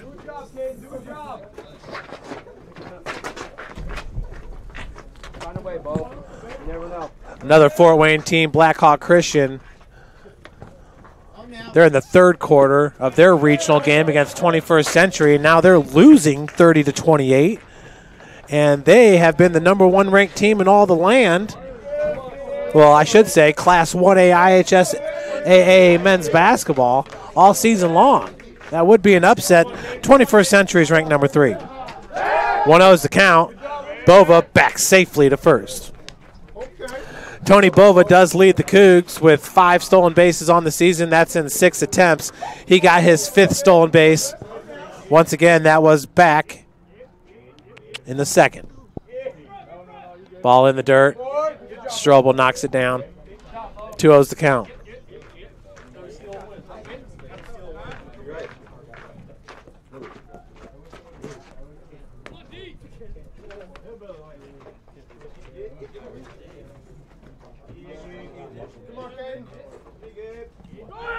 Runner is off. That's Bova. Fouled away by Sullivan.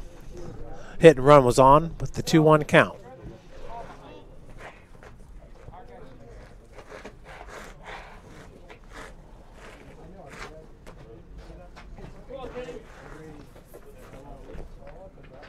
Zero outs here in the top of the 6th. Cougs down by 1. Been trailing pretty much the whole game. Once again, St. Francis is the away team throughout this series here at Cougar Field. Quick throw, and they get him. Beautiful pickoff by the new pitcher, number 18, Colton Daniel. No!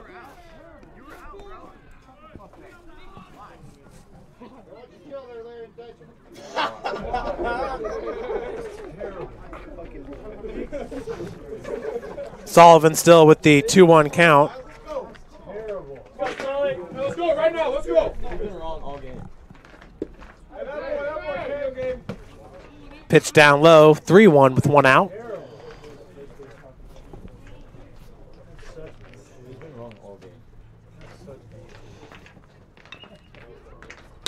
Sully going to rip this one right at Garcia. McGuire for out number 2. 2 up, 2 down for number 17, Justice Tussing, the left fielder. Tussing was hit by a pitch in the second inning, grounded out to the third baseman, Bontrager, back in the 4th. Hey, come on, boys, let's go. Let's go out. Come on. Hey, come on, baby. Starting with 2. We've done it before. Justice also brings a lot of speed to the plate for St. Francis. Checks that first one for ball 1. Justice, a .267 batting average entering today. 4 hits, 3 runs scored, and 15 at-bats with 1 RBI. 1 walk, 3 strikeouts. He's 1 for 2 in stolen base attempts. That ball ripped right at the second baseman for out number 3. We head to the bottom of the second. 3-2, Goshen.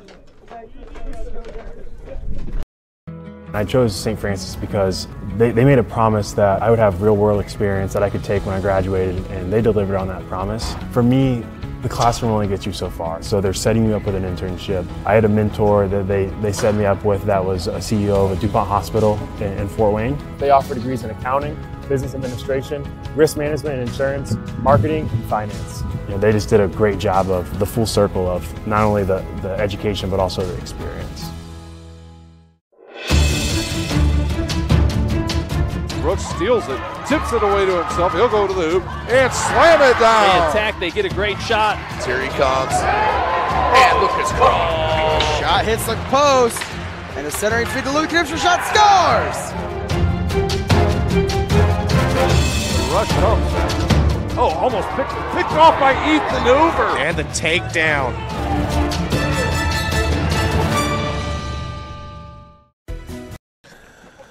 It's Kyle Zabarski on the bump here for St. Francis.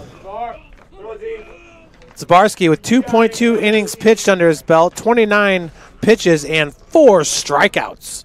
Cougars with 8 strikeouts total in this game. Anthony Miller had 4 as well. Just 6 strikeouts for Goshen, all by Cam Nickel, who pitched the first 5 innings. That first pitch will be a strike to the catcher, Clint Strobel. Currently 0 for 2 in this game with a walk.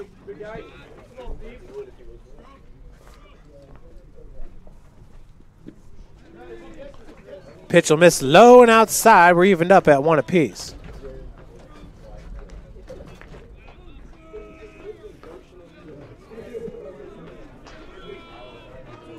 Vollmer and Zabarski making up the battery here for the Cougs. Strobel's going to yoke this one down the left field line, but foul. Oh, he turned on that one as it landed about 20 feet beyond the outfield fence. 1-2's the count.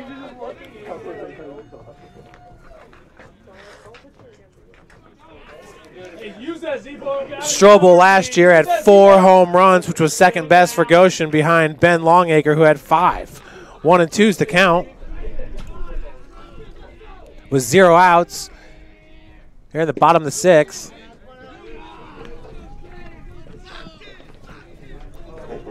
Two-two as Zabarski tried to get him fishing.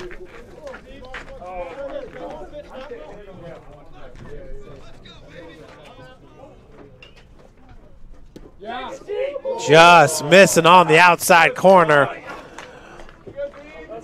Cougs thought they had a called third strike there. Zabarski's now full to Clinton Strobel.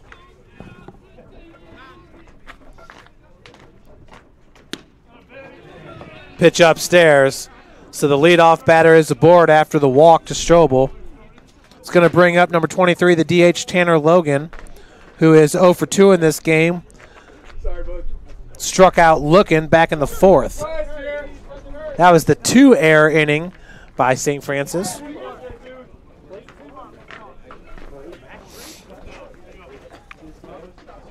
And the courtesy runner will be number 9, Chase Hunter.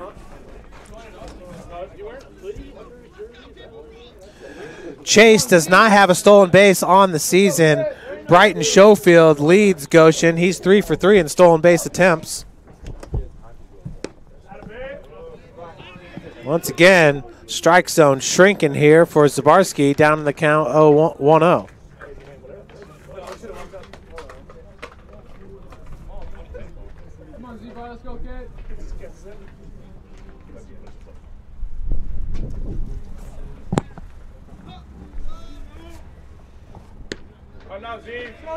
Hunter stays at first. That one misses up and in. 2-0's your count.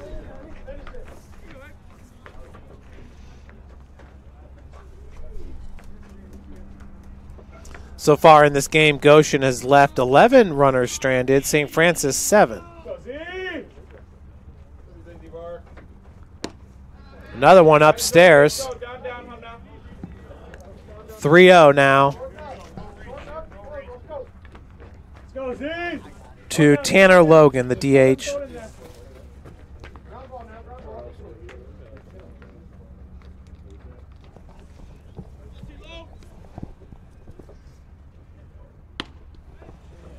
So 4 straight pitches. Draws the walk. And after back-to-back walks, We have runners at first and second. Zabarski, his second walk of the game. That's the 10th walk for St. Francis. Goshen currently has 3 walks. Off the bump.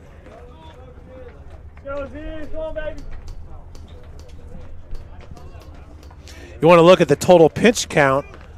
St. Francis 123, Goshen 105. And we're still in the bottom of the 6th. With no outs. Bunt laid down. Zabarski not going to be able to get to it. Nobody there.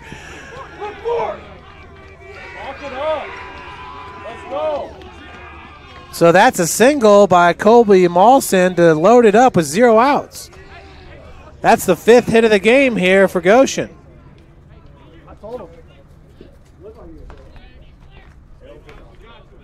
Cougars 2-6-2, Goshen 3-5-0. And that's going to bring up big Cody McGuire, who is 1 for 2 with a double. Nope, he is actually 0 for 2. Reached on an E7 back in the 4th. We're going to take a timeout here with Coach Butcher. You're watching Cougar Baseball here from the World Baseball Academy, Ash Center.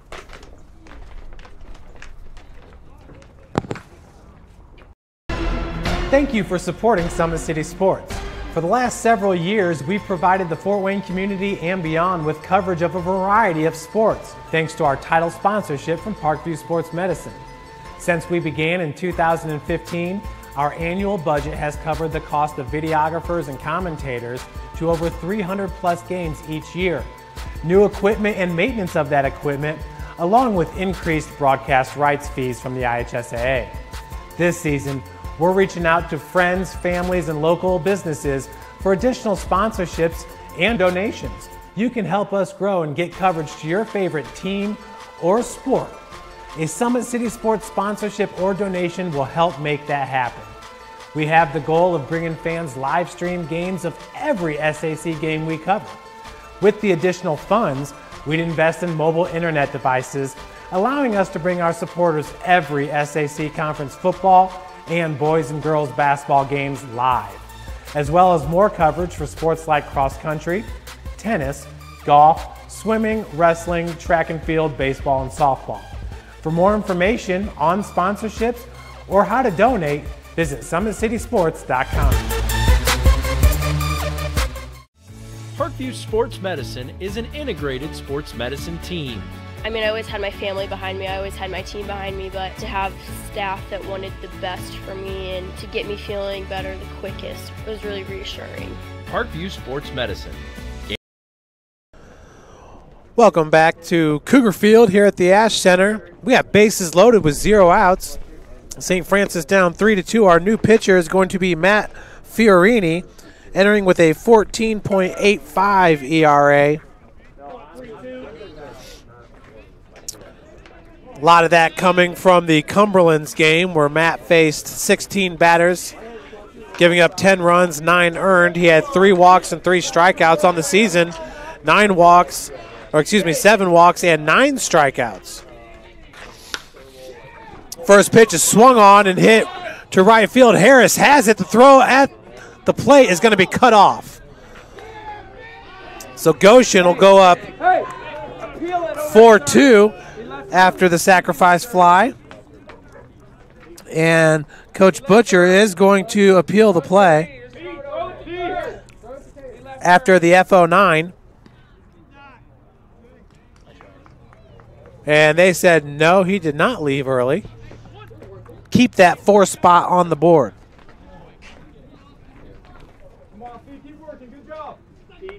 So a sacrifice RBI by Cody McGuire is going to bring up Austin Bontrager, the freshman, who walked and scored a run back in the 3rd. 0 for 2 in this game and a strikeout back in the 1st. Bontrager's 0 for 4 in this series so far. Takes that first pitch for a strike.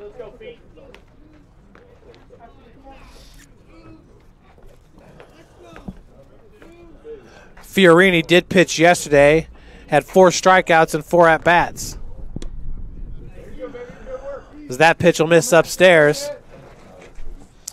Once again, his first pitch to Cody McGuire was driven into right field, where Jack Harris camping underneath it.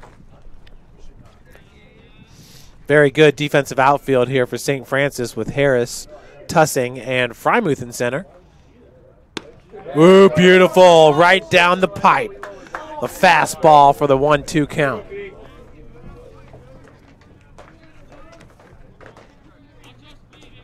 St. Francis out hitting Goshen 6-5. Cougs with 2 errors, Goshen with 0, but those 2 errors did not result in any runs. Staying alive at the plate is Bontrager.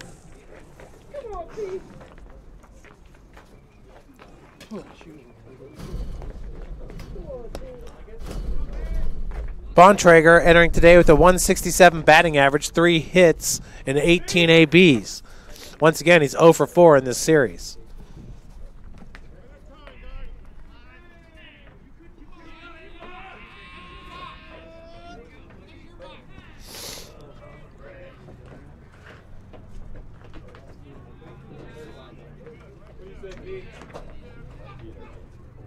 Fiorini, the lefty.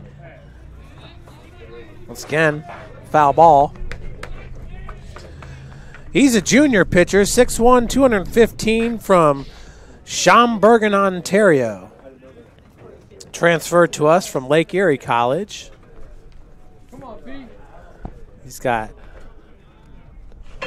2 3-month-old chocolate labs. At least his mother does. Beautiful dogs, as that's a swing and a miss. His first strikeout of the game, his 5th in the series.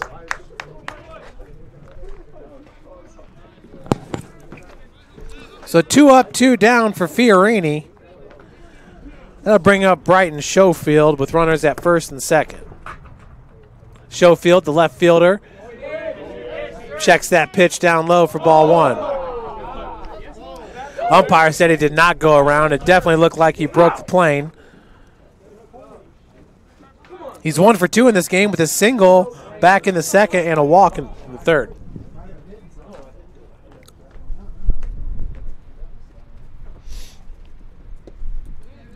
Goshen has been getting on base often in this game. St. Francis really stepping up when they've needed to. Nonetheless, though, still down 4-2.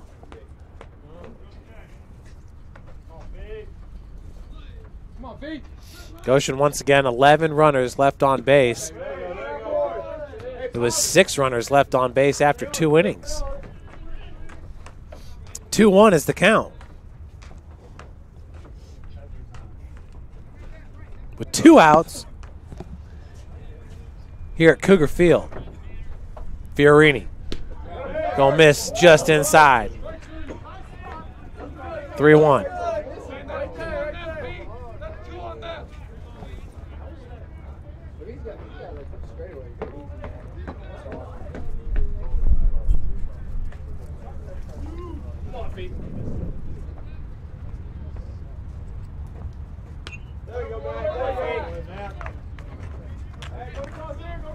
You got him here, 3-2, set him down.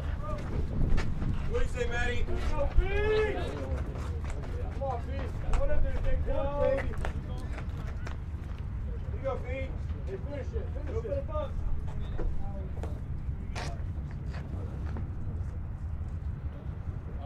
At first base is Balson.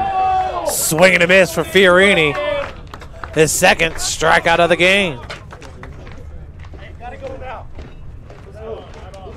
We head to the top of the 7th. Cougs down by 2. Their final chance at this win. Catholic University must have a passion for truth, and we trust in both the power of faith and the power of reason. Both come from God. May God bless this university as it continues to pursue truth on the wings of faith and reason.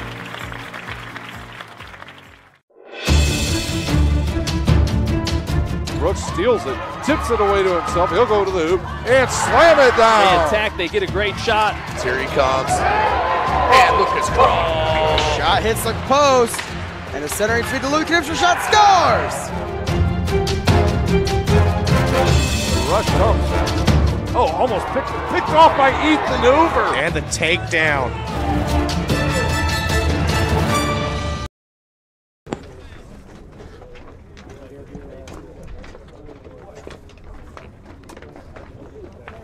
Welcome back, everybody. It's 4-2 here in the top of the 7th. Matt Fiorini with 6 strikeouts now in this series, 7 batters faced. The other one was a fly ball to right field. And that was the first batter that he faced, Cody McGuire. That was a sacrifice fly, though, that gave Goshen its 4th run. He came into this game with 0 outs and bases loaded, but struck out the last 2 batters. Leading off is your leadoff hitter, Brady Harris, who's 0 for 3 in this game. He was 2 for 4 yesterday.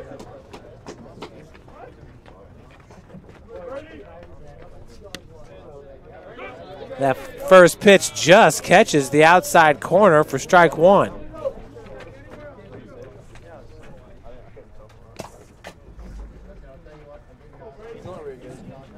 Once again, it's number 18 on the bump, Colton Daniel.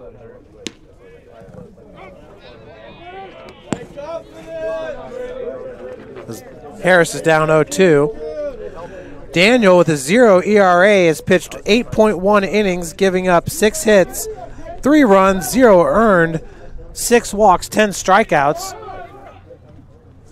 As Harris goes down swinging for out number 1.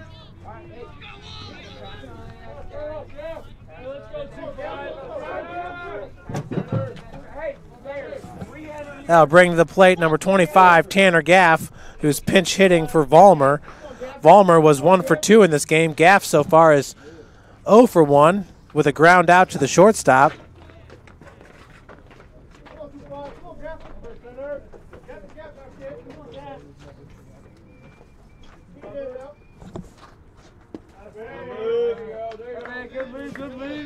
First pitch misses down low for ball 1. Gaff yesterday was 1 for 3 with 2 walks, 2 runs, 4 RBI via the grand slam. Took a 6-2 lead to a 10-2 lead. That was the final score of yesterday's opening game of the series. Cougs hoping to pull off a come-from-behind victory here in the 7th. But 0 on with 1 out right now.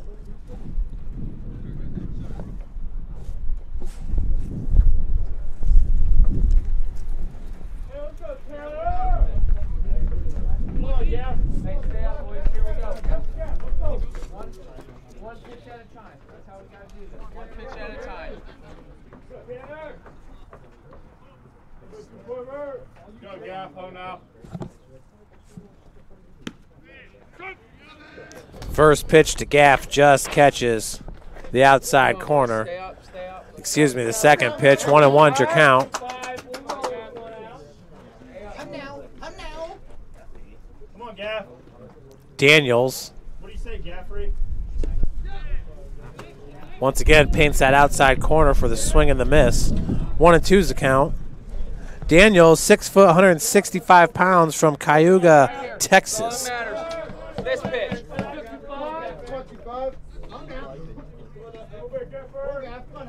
Goshen with players from all over the place.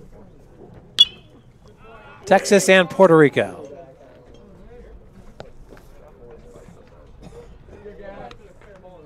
Also California, Pennsylvania, Michigan, Indiana, of course, Nevada, Alberta, Canada. I think I already said California, Virginia, Illinois, Maryland. They truly do have players from all over the place. Swing and a miss for out number 2.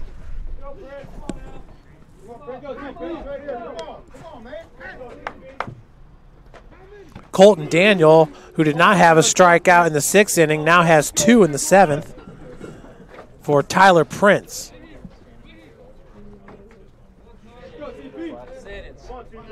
Get your legs loose.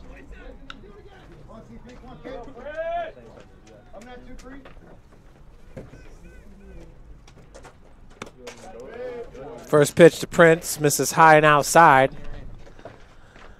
Tyler hasn't had a strikeout since the Pikeville game when he had 2 strikeouts.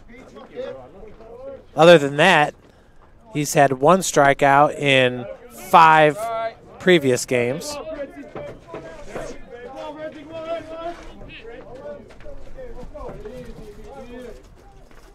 Not known to strike out is Prince.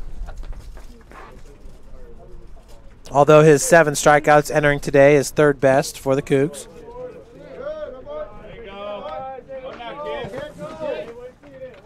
Leading St. Francis with strikeouts entering today is Bova with 9, Mikhail McCowan with 8.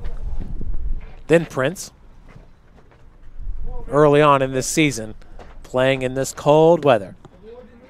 Good eye with a 3-1.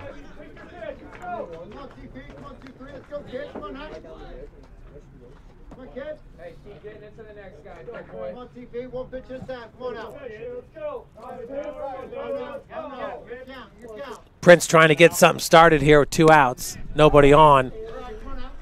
Check strike number 2. Full count. Colton Daniels looking to strike out the side here. Preserve this win for Goshen.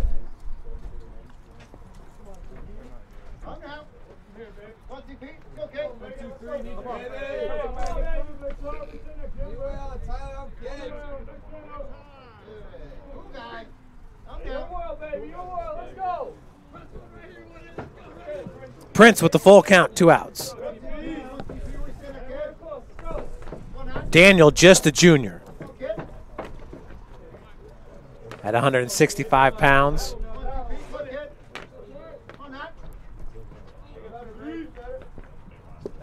Ball down low. So at 2 outs, Prince draws the walk. Good eye at the plate for Tyler Prince. That brings up Harold Wolf, who's 0 for 2 in this game. Struck out in his last at-bat back in the 5th.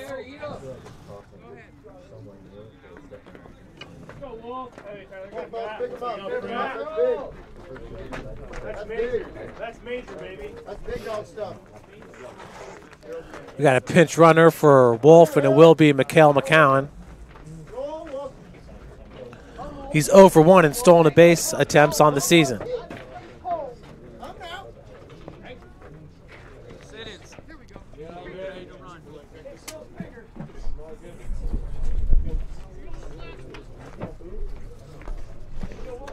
Mikhail, this is the first time touching the field.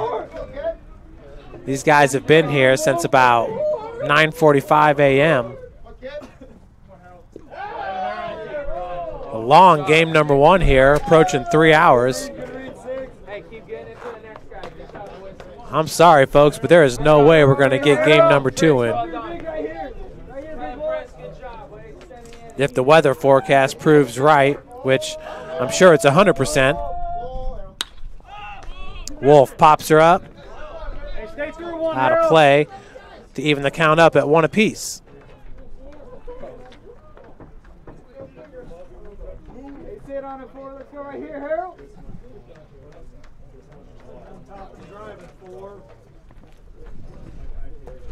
One swing of the bat here, home run.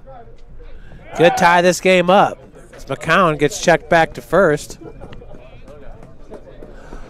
The wind is blowing from right to left on your screen. So if Wolf went opposite field here, he might get some help from the wind.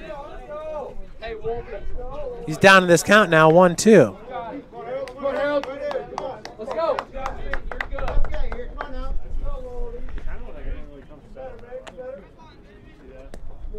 I'm not Harold. Let's go.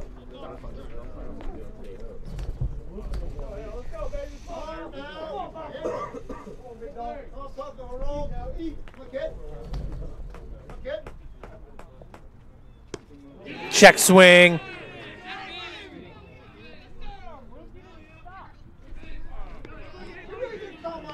And I guess they're going to call that a strikeout.